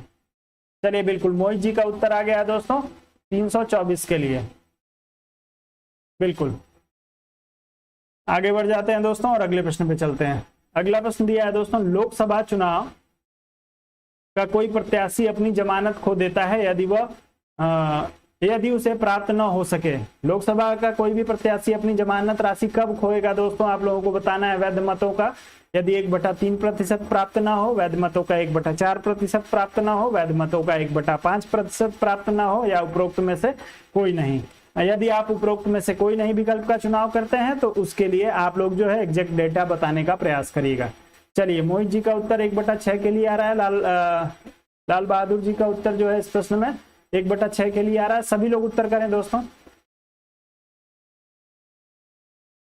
चलिए तो लोकसभा चुनाव का कोई प्रत्याशी दोस्तों अपनी जमानत राशि खो सकता है। जो है वो लोकसभा चुनाव लड़ने के लिए जो है वो कुछ जमानत राशि जो है वो चुनाव आयोग के पास जमा करनी पड़ती है। वो आपके इस चीज के लिए कि आप जिम्मेदारी से चुनाव लड़ रहे हैं, आपके पास जो है एक मतों का संग्रह है। लेकिन उसके लिए एक चीज निर्धारित कर दिया गया दोस्तों कि कुल जो वैध मत पड़े हैं, कुल टोटल मत जो पड़े हैं, वैलिड वोट जो है, उसमें से यदि 1/6% आपको जो है वोट नहीं प्राप्त होता है तो ऐसी स्थिति में आपने जो जमानत राशि जमा करी है वो चुनाव आयोग अपने पास जब्त कर रखेगा। तो आप लोग इस प्रश्न में ध्यान रखिएगा, आपका डी विकल्प जो होगा बिल्कुल सही हो जाएगा। अगले प्रश्न पे चलते हैं। अगला दिया हुआ है 84वें संशोधन अधिनियम द्वारा लोकसभा की कुल सदस्य सीटों की संख्या 1971 की जनगणना के आधार पर कर दी गई है। ये तब तक बदली नहीं जाएगी जब तक एक वर्ष विशेष के बाद पहली जनगणना नहीं होगी। आप लोग उत्तर करेंगे दोस्तों अपना कि कब तक जो है इस जनगणना को माफ करिएगा, लोकसभा की सीटों को जो है वो परिवर्तित नहीं किया जा सकता। किस वर्ष की जनगणना जो है कब तक यदि अगली जनगणना नहीं हो जाती है, उसके लिए आप लोग उत्तर करिएगा।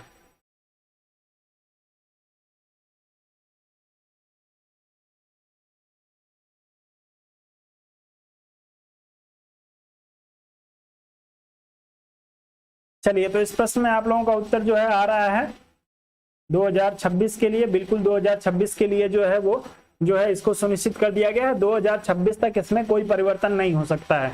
2027 में भी नहीं हो पाएगा, 28 में भी नहीं हो पाएगा, 29 में भी नहीं हो पाएगा, 30 में भी नहीं हो पाएगा। यदि 2031 की जनगणना जो है वो समय से होती है तो 2031 की जनगणना के बाद से जो है सीटों की संख्या में परिवर्तन हो सकता है। लेकिन जो इसको समय निर्धारित किया गया है वो 2026, क्योंकि आप सभी को पता है कि 10 वर्ष के अंतराल पे जनगणना होती है, इसलिए जनगणना की जो बारी है वो 2031 में है। अभी तो फिलहाल जो है आपके 2021 की जनगणना ही नहीं हो पाई कोविड के चलते दोस्तों। तो आप लोग चलिए इस प्रश्न में आप लोग डी विकल्प के साथ जाइएगा, उत्तर सही हो जाएगा। आगे बढ़ेंगे। अगला दिया है लोकसभा में अनुसूचित जातियों के लिए निम्न में से किस राज्य में सर्वाधिक सीटें आरक्षित हैं। अनुसूचित जातियों के लिए लोकसभा में सर्वाधिक सीटें कहां पे आरक्षित हैं दोस्तों, आप लोगों को बताना है। बिहार, मध्य प्रदेश, उत्तर प्रदेश और गुजरात। आपको 4 विकल्प दिया है, चारों में से किसी एक का चुनाव करिए, तेजी से उत्तर करिएगा। चलें,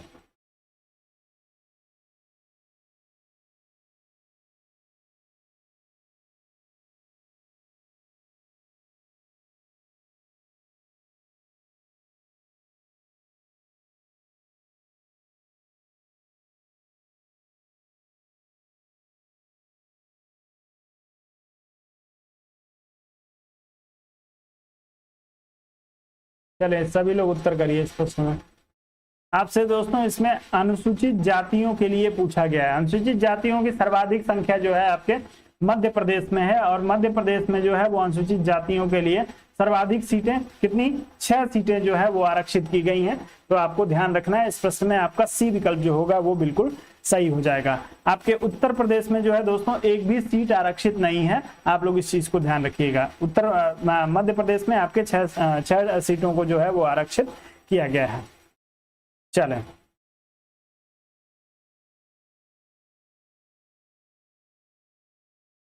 चलें, उत्तर प्रदेश और बिहार में एक भी सीट आरक्षित नहीं है।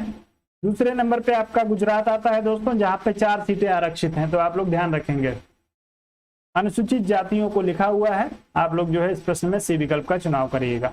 अगले प्रश्न पे चलते हैं। अगला प्रश्न दिया है लोकसभा में आंग्ल भारतीय समुदाय के सदस्य मनोनीत करने की शक्ति किसके पास है। अब है हटा दीजिए और थी है हो जाएगा ये दोस्तों।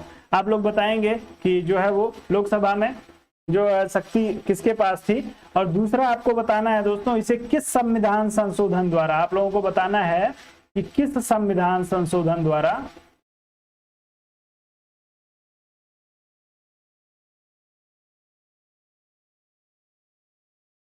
इसको जो है हटाया गया है।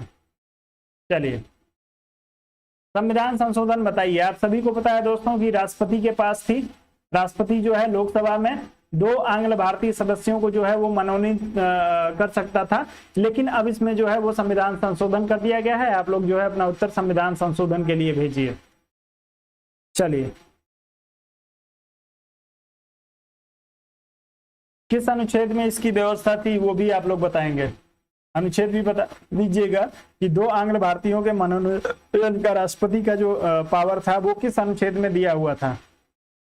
चलिए 104 105 में आ रहा है आप लोगों का उत्तर। अनुच्छेद भी बताइए किसमें था, आपसे पूछा जा सकता है दोस्तों। अब सिर्फ आपको है हटाना है, प्रश्न में था या थी लगा देना है। आपसे पूछ देगा कि भारतीय संविधान के किस अनुच्छेद में दिया था कि राष्ट्रपति जो है वो 2 लोगों का मनोनयन, आंग्ल भारतीय समुदाय के 2 लोगों का मनोनयन कर सकता है।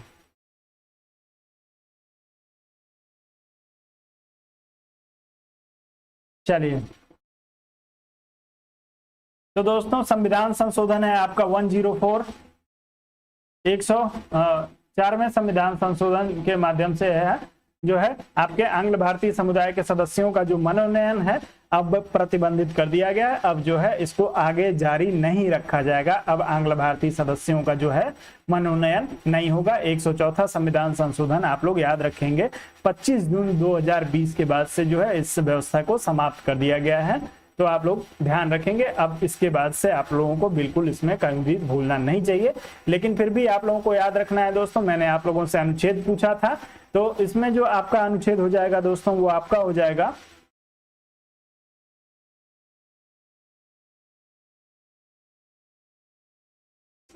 333 के लिए उत्तर आया है आप लोगों का, 330 के लिए, 332 के लिए भी उत्तर आ रहा है। किसी का भी उत्तर सही नहीं आया है दोस्तों। अब क्या बताऊं मैं। चलिए 331 पढ़िएगा आप लोग। 331 पढ़ेंगे तो उसमें जो है वो लोकसभा में आपके जो है आंग्ल भारतीय समुदाय के लोगों का मनोनयन दिया है। और जिस 333 की आप लोग बात कर रहे हैं इसमें जो है दोस्तों आपके जो है राज्यों में यानी विधानसभा में, राज्यों में इसमें 331 में जो है 2 लोगों का मनोनयन कौन करेगा, प्रेसिडेंट करेगा। और जो है 331 के तहत राज्यों में एक व्यक्ति का जो है मनोनयन करेगा और वो करेगा गवर्नर यानी राज्यपाल। अब अनुच्छेद कम से कम तो आप लोगों से गलत नहीं होना चाहिए दोस्तों, और वो भी इतना महत्वपूर्ण अनुच्छेद। हालांकि अब आप लोग जरूर ध्यान रखिएगा 331 और 333 में, 331 केंद्र में और 333 जो है वो राज्य में, आपको दोनों अनुच्छेद ध्यान रखना है। आपसे पूछा जा सकता है दोस्तों, अभी नया संशोधन हुआ है तो आपको जो है यदि पूछ देगा तो आप लोगों के लिए समस्या हो जाएगी, आप लोग जरूर ध्यान रखिएगा। अब जो है इसको आगे से कंटिन्यू नहीं किया जाएगा। 104वां संविधान संशोधन है। अनुच्छेद जो है आपके आंग्ल भारतीय समुदाय का जो मनोनयन लोकसभा में है वो आपके 331 के तहत होता है, और जो है राज्य आपके विधानसभा में जो है वो 333 के तहत होता है। आगे बढ़ जाते हैं, अगले प्रश्न पे चलेंगे। अगला दिया है निम्न संवैधानिक संशोधनों में से कौन से राज्यों में निर्वाचित होने वाले लोकसभा के सदस्यों की संख्या में वृद्धि करने से संबंधित है। आप लोगों को बताएंगे दोस्तों, बेसिकली इसमें पूछा गया है लोकसभा में जो संख्या निश्चित की गई है, लोकसभा में सदस्यों की जो संख्या निश्चित की गई है वो किस किस संशोधन के माध्यम से जो है इसको बढ़ाया गया था। तो आप लोग अपना उत्तर करेंगे और आप लोग बताएंगे किस संशोधन में कितना किया गया था। जिस भी उत्तर का चुनाव करेंगे, यदि आपने पढ़ा है, आपको ध्यान हो, तो आप लोग बताने का प्रयास करेंगे।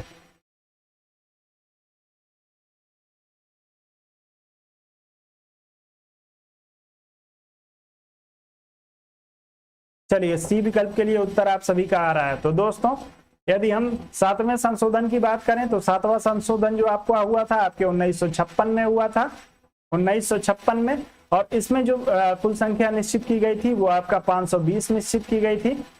लोकसभा की अधिकतम संख्या जो हो सकती थी आपके 7वें संशोधन के माध्यम से वो 520 हो सकती थी। और यदि हम जो है 31वें अमेंडमेंट की बात करेंगे दोस्तों, तो ये आपके जो है 1973 में ये संशोधन किया गया था, 1973 में। और इसके तहत से जो है कुल संख्या जो निर्धारित की गई थी वो आपकी 545 निर्धारित की गई थी। 545 जो है इसकी कुल सदस्य संख्या निर्धारित की गई थी। तो आप लोग इसको ध्यान रखिएगा, जिसमें जो है दोस्तों 520 सदस्य जो थे वो 530 सदस्य जो है वो आपके राज्यों से आने थे, 13 सदस्य जो है वो संघ राज्य क्षेत्रों से आने थे, और उसके बाद से जो है दोस्तों आपके 2 सदस्य आंग्ल भारतीय होते थे। तो आपको जो है 545 सदस्य मिलके बन जाता था। जी बिल्कुल, तो आपका जो उत्तर होगा इसमें सही हो जाएगा। वर्तमान में जो है आपकी जो सदस्य संख्या है वो कितनी है, वर्तमान बता दीजिए।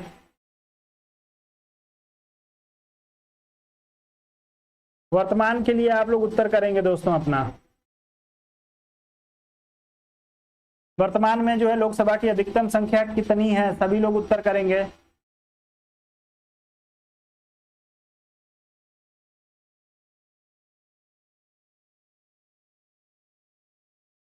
चलिए, तो आप लोग ध्यान रखिएगा दोस्तों, अधिकतम संख्या जो हो सकती है वो आपकी 552 हो सकती है। आगे बढ़ जाते हैं। 552 हो सकती है, लेकिन 552 है नहीं, 545 ही है अभी भी। चलिए, लोकसभा को कार्यकाल पूर्ण होने के पहले भंग किया जा सकता है राष्ट्रपति द्वारा स्वविवेक से, प्रधानमंत्री द्वारा स्वविवेक से, लोकसभा अध्यक्ष द्वारा स्वविवेक से, या प्रधानमंत्री की सिफारिश पर राष्ट्रपति द्वारा। चारों में से किसी एक का आप लोग चुनाव करने का प्रयास करिए तेजी से। जिन दोस्तों ने वीडियो को लाइक ना किया हो दोस्तों, उन सभी से निवेदन है आप लोग वीडियो को लाइक अवश्य कर दीजिए। वीडियो को लाइक करने में बिल्कुल कंजूसी आप लोग ना करें, और थोड़ा सा वीडियो को शेयर करने का प्रयास किया करिए आप लोग। चलिए, आप सभी का उत्तर इस प्रश्न में डी विकल्प के लिए आ रहा है। प्रधानमंत्री की सिफारिश पे जो है वो राष्ट्रपति आपके लोकसभा को भंग कर सकता है, इसमें कहीं कुछ सोचना ही नहीं था। आप सभी का उत्तर जो होगा इस प्रश्न में सही हो जाएगा। अनुच्छेद यदि आप लोग बता देते तो मेरा मन जो है वो प्रसन्न हो जाता कि किस अनुच्छेद में ये व्यवस्था दी गई है कि कार्यकाल पूरा होने से पूर्व जो है वो लोकसभा को भंग किया जा सकता है। इसका उल्लेख जो है भारतीय संविधान के किस अनुच्छेद में किया गया है, आप लोग कृपा करें मेरे ऊपर और अनुच्छेद बताने का प्रयास करें।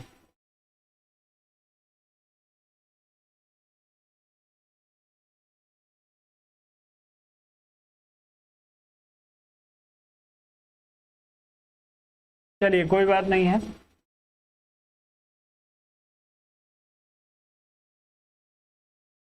अनुच्छेद कोई भी नहीं उत्तर कर रहा है दोस्तों। चलिए, तो आप लोगों के लिए अनुच्छेद मैं लिख दे रहा हूं। अनुच्छेद 85 2 का 85(2) के ख में जो है दोस्तों इस चीज का उल्लेख किया गया है। जी बिल्कुल, 85(2) के ख में इस चीज का उल्लेख है कि जो है समय से पूर्व लोकसभा को जो है वो भंग किया जा सकता है, लेकिन उसके लिए जो है आपके मंत्रिपरिषद को जो है मंत्रिपरिषद की सलाह पे राष्ट्रपति के द्वारा जो है भंग किया जाएगा। तो आप लोग ध्यान रखेंगे, मंत्रिपरिषद की सलाह पे राष्ट्रपति के द्वारा जो है भंग किया जाएगा। मंत्रिपरिषद का जो मुखिया होता है वो आपका प्रधानमंत्री होता है। तो आपको जो विकल्प में प्रधानमंत्री की सिफारिश पर राष्ट्रपति दिया है वो भी गलत नहीं दिया है, लेकिन दोस्तों मंत्रिपरिषद की सलाह पे राष्ट्रपति के द्वारा जो है वो लोकसभा को भंग किया जा सकता है। 85(2) ख में इस चीज का उल्लेख किया गया है। आप लोग इस प्रश्न के साथ जो है डी विकल्प के साथ जाएंगे तो उत्तर आपका जो होगा बिल्कुल सही होगा।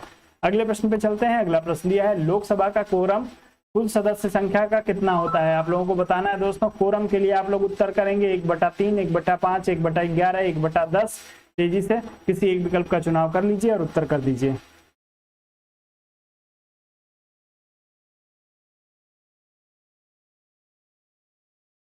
वीडियो को लाइक करिए दोस्तों, यदि आपने अभी तक वीडियो को लाइक नहीं किया है तो आपसे विनम्र निवेदन है मेरा कि आप लोग वीडियो, मेरे उत्साहवर्धन में है, जरूर वीडियो को लाइक कर दीजिए।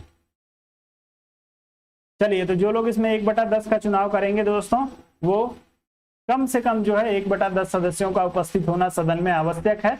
यदि 1/10 सदस्य सदन में उपस्थित नहीं होते हैं तो सदन की कार्यवाही को जो है आगे नहीं बढ़ाया जा सकता है, सदन वहीं पे स्थगित हो जाएगा। तो आपका उत्तर जो होगा इस प्रश्न के लिए डी विकल्प के लिए बिल्कुल सही हो जाएगा। आगे बढ़ते हैं, अगले प्रश्न पे चलेंगे। लोकसभा की बैठक समाप्त की जा सकती है। आप लोगों को बताना है दोस्तों, लोकसभा की बैठक को किस विधि से समाप्त किया जा सकता है? स्थगन द्वारा, सत्रावसान द्वारा, विघटन द्वारा या उपरोक्त सभी द्वारा। चारों में से किसी एक का चुनाव करिए और उत्तर करने का प्रयास करिए। लोकसभा की बैठक को समाप्त करने की बात की जा रही। दोस्तों वीडियो को लाइक करिए, जिन दोस्तों ने वीडियो को अभी तक लाइक ना किया है उन सभी से निवेदन है कि आप लोग वीडियो को लाइक कर दीजिए। चलिए, आप सभी का उत्तर इस प्रश्न में डी विकल्प के लिए आएगा। मुझे पता है सभी लोग जो है डी विकल्प की बात कर ही रहे हैं। चलिए आनंद जी, जो लोग पहले ही कर देते हैं उनके लिए जो है आप लोगों को बार बार सुनना पड़ता है, उसके लिए मैं क्षमा चाहता हूं। लेकिन जो लोग नहीं करते हैं उनसे मैं बार बार कहता रहता हूं, तो आप लोग जो है थोड़ा सा उसके लिए मुझे क्षमा करिए। चलिए, आप लोगों को, सभी लोगों का डी विकल्प के लिए उत्तर सही हो जाएगा। लेकिन आप लोगों को बताना है दोस्तों कि ये स्थगन प्रस्ताव जो है वो स्थगन के माध्यम से जो है संसद की बैठक को समाप्त कौन कर सकता है? सत्रावसान के द्वारा किसको पावर है और विघटन के द्वारा किसको पावर है? ये तीनों पावर जो है दोस्तों आपको बताने हैं कि इसका कौन कौन प्रयोग कर सकता है। स्थगन का प्रयोग, सत्रावसान का प्रयोग और विघटन का प्रयोग। आप लोग तेजी से उत्तर करेंगे इस प्रश्न के लिए। स्थगन, सत्रावसान और विघटन, इन तीनों का प्रयोग किसके किसके द्वारा करके जो है वो विघटित किया जा सकता है, जो है संसद की बैठक को खत्म किया जा सकता है। चलिए,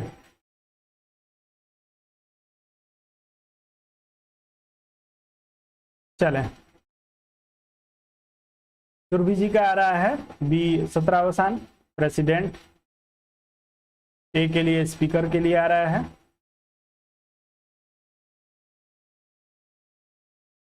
चलिए दोस्तों, तो यदि हम स्थगन प्रस्ताव की बात करेंगे तो स्थगन प्रस्ताव जो है वो आपके लोकसभा के अध्यक्ष के द्वारा या आपके स्पीकर के द्वारा लाया जाएगा। सत्रावसान की यदि हम लोग बात करेंगे तो सत्रावसान जो है ये आपके प्रेसिडेंट के द्वारा, यानी राष्ट्रपति जो है इसको सत्रावसान कर सकता है। और लोकसभा को यदि विघटित करने की बात आएगी तो लोकसभा का विघटित जो करने का कार्य है ये भी आपके जो है वो लोकसभा स्पीकर के द्वारा ही किया जाता है। तो आप लोग इसको ध्यान रखेंगे, माफ करिएगा, सत्रावसान आपका राष्ट्रपति करेगा। जी बिल्कुल, सत्रावसान के लिए आप लोगों को जो है 85(2) में ही, अनुच्छेद में 85(2) में आपके उल्लेख किया गया है कि राष्ट्रपति करेगा। स्थगन और विघटन जो है ये आपके स्पीकर, दोनों जो है स्पीकर के द्वारा किया जाता है। चलिए, स्थगन और विघटन जो है दोनों आपके लोकसभा अध्यक्ष के द्वारा किया जाता है। आप लोग ध्यान रखेंगे।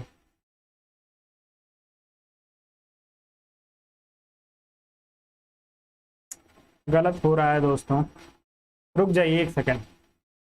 स्थगन प्रस्ताव आपका जो होगा, प्रश्न गलत हो गया है, मैं ही गलत बता रहा हूं। स्थगन प्रस्ताव जो है दोस्तों, स्थगन प्रस्ताव, चलिए पेन पहले चेंज हो जाए। स्थगन प्रस्ताव जो है ये आपके जो है स्पीकर के द्वारा लाया जाएगा। सत्र अवसान यदि करना होगा तो प्रेसिडेंट करेगा, यानी राष्ट्रपति करेगा, और विघटन भी आपके राष्ट्रपति के द्वारा ही किया जाता है। जो है वो विघटित भी राष्ट्रपति ही कर सकता है। जी बिल्कुल।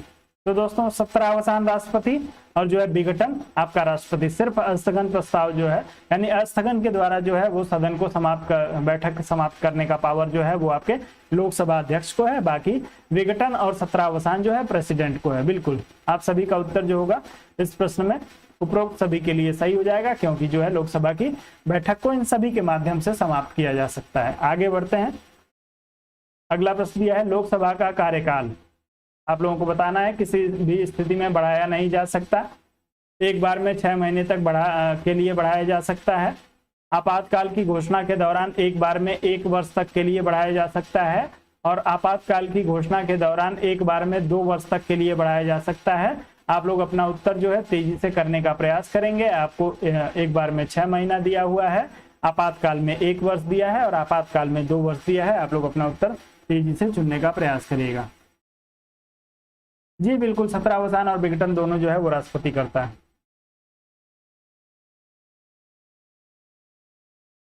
सभी लोग उत्तर करेंगे दोस्तों इस प्रश्न के लिए। लोकसभा का जो कार्यकाल है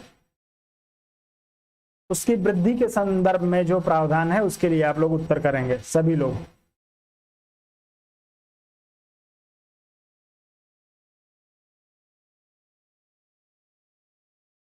चलिए, तो इस प्रश्न में जो है बी और सी विकल्प के लिए आप लोगों का उत्तर आ रहा है दोस्तों। तो दोस्तों एक चीज आप लोग ध्यान रखिएगा, आपके अनुच्छेद 83(3) यदि जो है 83 माफ करिएगा 83(2) का यदि यानी आर्टिकल 83 सब आर्टिकल 2 को आप लोग देखेंगे तो उसमें स्पष्ट किया गया है दोस्तों कि यदि आपातकाल की स्थिति है, देश में इमरजेंसी लागू है, ऐसी स्थिति में जो है 1 वर्ष के लिए बढ़ाया जा सकता है। लेकिन जो है दोस्तों यदि आपातकाल लागू नहीं है तो ऐसी स्थिति में जो है बिना आपातकाल के 6 महीने से अधिक नहीं बढ़ाया जा सकता। एक बार में आपको यहाँ पे दिया है, एक बार में मात्र 1 वर्ष तक जो है वो बढ़ाया जा सकता है आपातकाल की स्थिति में। यदि आपातकाल लागू नहीं है दोस्तों तब जो है सिर्फ एक बार जो है इसको 6 महीने के लिए इसको बढ़ाया जा सकता है। आप लोग इसको ध्यान रखेंगे। आपका उत्तर जो होगा दोस्तों इस प्रश्न के लिए सही हो जाएगा सी विकल्प के लिए। चलें आगे बढ़ जाएं। अगला प्रश्न दिया है कौन सा राज्य सबसे अधिक प्रतिनिधि लोकसभा में भेजता है। आप लोगों को अपना उत्तर करना है दोस्तों। सबसे अधिक प्रतिनिधि राज्यसभा में किसके द्वारा भेजा जाता है। आपको दिया है बिहार, मध्य प्रदेश, पश्चिम बंगाल और उत्तर प्रदेश। चारों में से किसी एक का चुनाव करिए, तेजी से उत्तर करिए।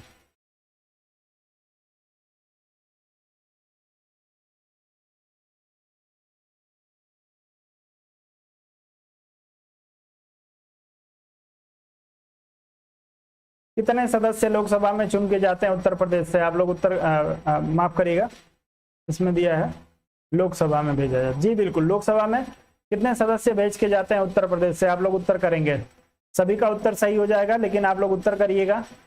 चलिए, तो जो लोग 80 की बात कर रहे हैं उन सभी का उत्तर जो होगा बिल्कुल सही हो जाएगा। 80 सदस्य जो है वो लोकसभा में, और जो है दोस्तों राज्यसभा की यदि बात करेंगे तो 31 सदस्य जो है वो राज्यसभा में चुन के जाते हैं। जी बिल्कुल, तो आगे बढ़ते हैं, अगले प्रश्न पे चलते हैं। अगला प्रश्न जो है दोस्तों आपको दिया है निम्नलिखित में से किस राज्य में लोकसभा के लिए 2 सदस्य निर्वाचित किए जाते हैं। आपको बताना है लोकसभा के लिए किस राज्य में 2 सदस्य निर्वाचित किए जाते हैं। आपको त्रिपुरा से, मिजोरम से, नागालैंड से और सिक्किम से आपको बताना है दोस्तों। तेजी से इस प्रश्न के लिए उत्तर करिएगा। 2 सदस्यों के लिए आप लोगों को अपना उत्तर भेजना है।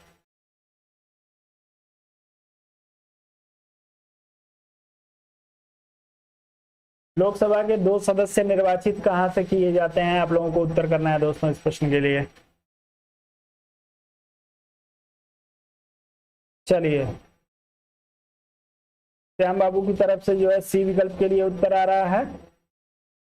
प्रमोद जी की तरफ से जो है डी विकल्प के लिए, सुरभि जी सी विकल्प, मोहित जी डी विकल्प, आनंद जी डी विकल्प। निम्नलिखित में से किस राज्य से लोकसभा के 2 सदस्य निर्वाचित होते हैं। आप लोगों को अपना उत्तर करना है इस प्रश्न में।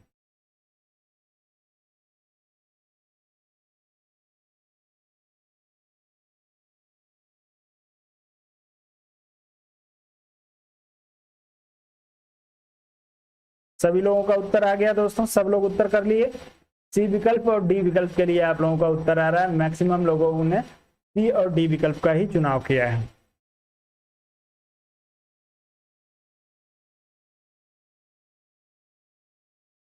अब मुझे ये पूर्ण भरोसा है दोस्तों कि आप लोग नकल भी अकल लगा के नहीं करते हैं।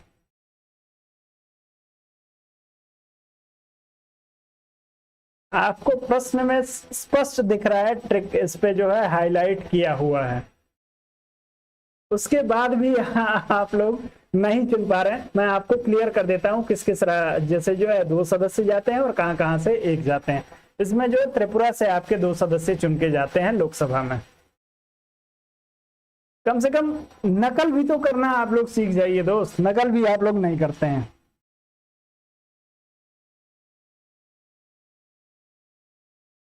चलिए,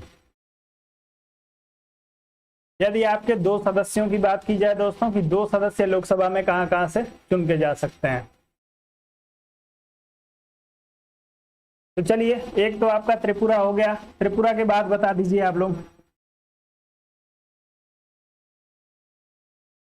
त्रिपुरा के बाद से जो है दोस्तों आपके एपी से यानी अरुणाचल प्रदेश से जो है वो 2 सदस्य चुन के जाते हैं।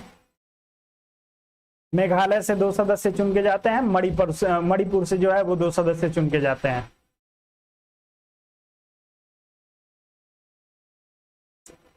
और गोवा से 2 सदस्य चुन के जाते हैं। तो आप लोग ध्यान रखिएगा, त्रिपुरा, अरुणाचल प्रदेश, मणिपुर, मेघालय और गोवा, ये जो है 2 सदस्य वाले राज्य हैं जो 2 सदस्यों को भेजते हैं। उसके बाद से 1 सदस्यों वाले राज्यों का भी नाम आप लोग याद कर लीजिएगा, जिसमें दोस्तों आपका मिजोरम, नागालैंड और सिक्किम है। मिजोरम, नागालैंड और सिक्किम, इनसे जो है 1-1 सदस्य चुन के जाते हैं।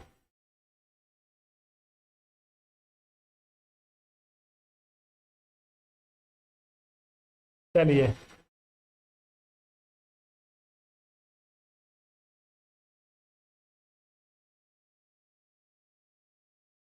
चलिए कोई बात नहीं है, मैं बात ये नहीं कर रहा हूं। आप लोगों को एक बार कम से कम सोचना चाहिए था कि वहां पे जो है हाईलाइट क्यों है। तो यदि आप लोग सोचते तो जरूर एक आध लोग भी उसमें से ए विकल्प का चुनाव करिए, तो आप लोग जो है दो सदस्यों वाले और 1 सदस्यों वाले जो है वो राज्यों को जरूर याद कर लीजिएगा, आप लोगों से पूछा जा सकता है। चलिए, मिजोरम, नागालैंड और सिक्किम से 1 जो है आपके त्रिपुरा, अरुणाचल प्रदेश, मेघालय, मणिपुर और गोवा से 2। चलें, तो आपका उत्तर इस प्रश्न में ए विकल्प के लिए सही होगा, त्रिपुरा से 2 सदस्य चुन के जाते हैं।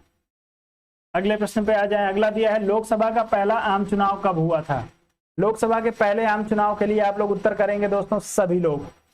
और दोस्तों आप लोग तेजी से वीडियो को छोड़ के चले जाते हैं, जो है प्रश्न खत्म होने के बाद से कोई भागेगा नहीं। कल के लिए आप लोगों के लिए जो है, कल के इस सेशन के लिए बहुत ही महत्वपूर्ण सूचना है। मैं आप लोगों को इस सेशन के बाद ही जो है, प्रश्न खत्म करने के बाद ही मैं आप लोगों को उसके बारे में बताऊंगा। कल का सेशन जो है आप सभी लोगों के लिए बहुत महत्वपूर्ण होगा दोस्तों।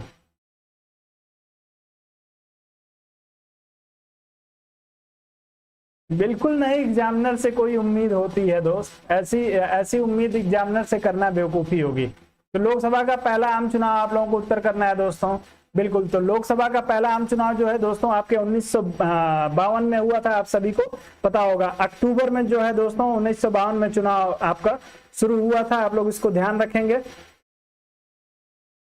माफ करिएगा, अक्टूबर 1951 से शुरू हुआ था और ये अगस्त 1952 तक, फरवरी 1952 तक चला था। फाइनली लोकसभा का 19 फरवरी के बाद से जो है गठन हुआ था। तो आप लोग ध्यान रखेंगे 1952 में जो है वो पहली लोकसभा का चुनाव किया गया था और इसी के माध्यम से जो है आपके जो है पंडित नेहरू को भारत का प्रधानमंत्री पहली बार जो है वो चुनाव के बाद से नेहरू जो है वो भारत के प्रधानमंत्री बने थे। चलें जी, पहली बैठक 13 मई 1952 को हुई थी। चलिए दोस्तों, तो अब आगे बढ़ते हैं और आपका जो है सेशन दोस्तों अब यहाँ पे कंप्लीट हो जाएगा। तो आप लोगों के लिए, सभी लोगों के लिए सूचना, जो महत्वपूर्ण सूचना थी दोस्तों, वो उसको मैं आप लोगों को बता दूं कि आप लोगों की कल की क्लास जो होगी दोस्तों, आज तक अभी तक जितना आप लोगों ने संविधान पढ़ा है उसमें से सबसे इंपॉर्टेंट टॉपिक जो है अब आपके कल के सेशन के लिए मैंने रखा है। कल का टॉपिक आप लोगों के लिए बहुत ही महत्वपूर्ण होगा दोस्तों। आपके संसद से जो है वो लगभग संसद के सारे जो आपकी परीक्षा में जो प्रश्न पूछे जाते हैं दोस्तों, उसमें जो आपके 50% जो प्रश्न पूछे जाते हैं वो आपके भारतीय संसद से पूछे जाते हैं। तो आप लोग ध्यान रखिएगा, 50% प्रश्न का जो है वो आपका पूरा संविधान कवर करता है, और 50% जो आपका संविधान जो सेक्शन है वो आपके जो है भारतीय संसद के द्वारा कवर किया जाता है। तो कल के सेशन में आप सभी लोग महत्वपूर्ण रूप से हमारे साथ जुड़े रहिएगा। आपके लिए जो है टाइमिंग 9 बजे ही रहेगी, 9 बजे से हमारी क्लास नियमित रूप से होती है। सभी लोगों को क्लियर कर रहा हूं, टाइमिंग जो है कल की 9 बजे की होगी। 9 बजे आप लोगों का बहुत ही महत्वपूर्ण सेशन होगा, आप लोग इस चीज को ध्यान रखिएगा। बाकी दोस्तों आप लोगों को एक और सूचना दे दूं, आप लोग सभी लोगों को पता होगा कि यदि आप मेंबरशिप लेना चाहते हैं तो 250 रुपए का पेमेंट करना पड़ेगा आपको 7007701847 इस नंबर पे। उसके बाद से सारे कंटेंट आपको पीडीएफ के रूप में आपके फोन पे भेज दिए जाएंगे। उसके बाद बात करें दोस्तों, तो आप सभी लोगों की कल की जो क्लास है, कल से जो है आपके राजनीतिक सिद्धांत एवं विचारकों की क्लास आप लोगों की शुरू हो जाएगी। तो जो लोग टीजीटी के लिए जो है दोस्तों राजनीतिक सिद्धांत एवं जो आपके सिलेबस में आपके जो विचारक दिए हुए हैं उनको आप लोग पढ़ना चाहते हैं तो कल आप लोग जो है हमारे साथ जुड़ सकते हैं। उसके लिए आप लोगों को पहले से जो है वो व्हाट्सएप पे एसएमएस के माध्यम से सूचित कर दिया जाएगा। यदि आप जुड़ना चाहते हैं, उसके लिए इंटरेस्टेड हैं, तो आप 7007701847 इस नंबर पे जो है आप लोग जो है एक बार थॉट लिख के और मुझे सेंड कर देंगे, और उसके बाद से मैं आप लोगों को कल जैसे ही क्लास का शेड्यूल होगा वैसे आप लोगों को मैसेज कर दिया जाएगा। तो आप लोग एक बार इस पे जो है वो जरूर मुझे सूचित कर दीजिएगा। चलिए अब इसके बाद बात करें दोस्तों, तो जिन लोगों का सब्जेक्ट ज्योग्राफी है वो लोग हमारे साथ सुबह 8 बजे जुड़ जाया करें। 8 बजे जो है आप लोगों के लिए ज्योग्राफी के प्रश्नों को लेके मैं उपस्थित हो जाता हूं, और कल से जो है कोशिश करूंगा कि आप लोगों को ज्योग्राफी को भी टॉपिक वाइज मैं कराऊं। ज्योग्राफी को भी टॉपिक वाइज कराने का प्रयास करूंगा। एक एक टॉपिक को क्लियर करते हुए पहले चलते हैं ज्योग्राफी में। आप सभी से निवेदन है दोस्तों,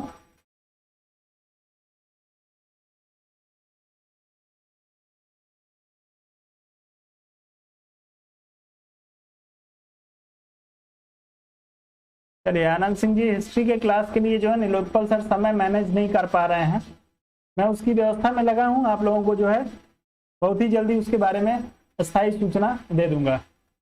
प्रमोद जी आप लोग उसके लिए बिल्कुल भी अभी आपके पास आप लोगों के पास समय है। 125 क्वेश्चन का जो सेट है वो मैं तैयार करूंगा आप लोगों के लिए, आप लोगों के दांत खट्टे करने के लिए। ईमानदारी से बोल रहा हूँ, 125 क्वेश्चन का सेट पूरे जो है पिछले 6 महीने से मैं आप लोगों को करा रहा हूँ। नियमित रूप से सेशन पिछले 6 महीने से करा रहा हूं, लेकिन उसके बाद भी मैं आपसे कह रहा हूं कि मैं 125 क्वेश्चन आप लोगों के लिए सेट करूंगा और उसमें आप लोगों के दांत मैं खट्टे कर दूंगा। तो आप लोग उसके लिए तैयार रहिए, आप लोग अपनी तैयारी करते रहिए। किसी भी संडे को मैं आप लोगों के लिए जो है वो 125 क्वेश्चन का सेट दोनों सब्जेक्ट से मैनेज कर सकता हूं और आप लोगों के दांत खट्टे कर दूंगा। तो आप लोग इस चीज के लिए ध्यान रखिएगा। चलिए फिलहाल के लिए अब आप लोग मुझे अनुमति दीजिए, और जाते जाते सभी लोग वीडियो लाइक करके जरूर जाइएगा। बिना वीडियो को लाइक किए आप लोग नहीं जाएंगे। चैनल पे को यदि आपने सब्सक्राइब ना किया हो तो चैनल को सब्सक्राइब कर लेंगे, बेल नोटिफिकेशन को अवश्य दबा देंगे, जिससे आपको जो है समय पे सूचना मिल जाए। एक बार मैं आप लोगों को में भी हो सकता है अगले संडे को ही एक बार आप लोगों को जगाने का प्रयास करूंगा। जो आप लोग सो रहे होंगे तो आपको अगले संडे को मैं जगाऊंगा दोस्तों। 125 क्वेश्चन अगले संडे को मैं सेट करता हूं और अगले संडे को आपको जगाता हूं आप सभी लोगों को। आप सभी को अंदाजा लगना चाहिए कि हमारी तैयारी किस स्तर पे चल रही है।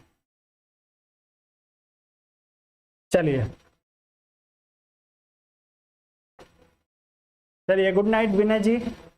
वीडियो को आप सभी लोग लाइक कर दिया करिए दोस्तों, वीडियो को लाइक करने में बिल्कुल भी आप लोग संकोच ना किया करें। अगले संडे को संतोष जी कोशिश कर रहा हूं अगले संडे को आप लोगों के लिए एक टेस्ट पेपर तैयार करूं। आप लोगों का टेस्ट जो होगा वो अगले संडे को जरूर कराऊंगा, लेकिन समस्या ये है कि सबका ज्योग्राफी नहीं है, तो 125 क्वेश्चन मैं पॉलिटी से ही करा देता हूं, ज्योग्राफी का अलग से करा दूंगा।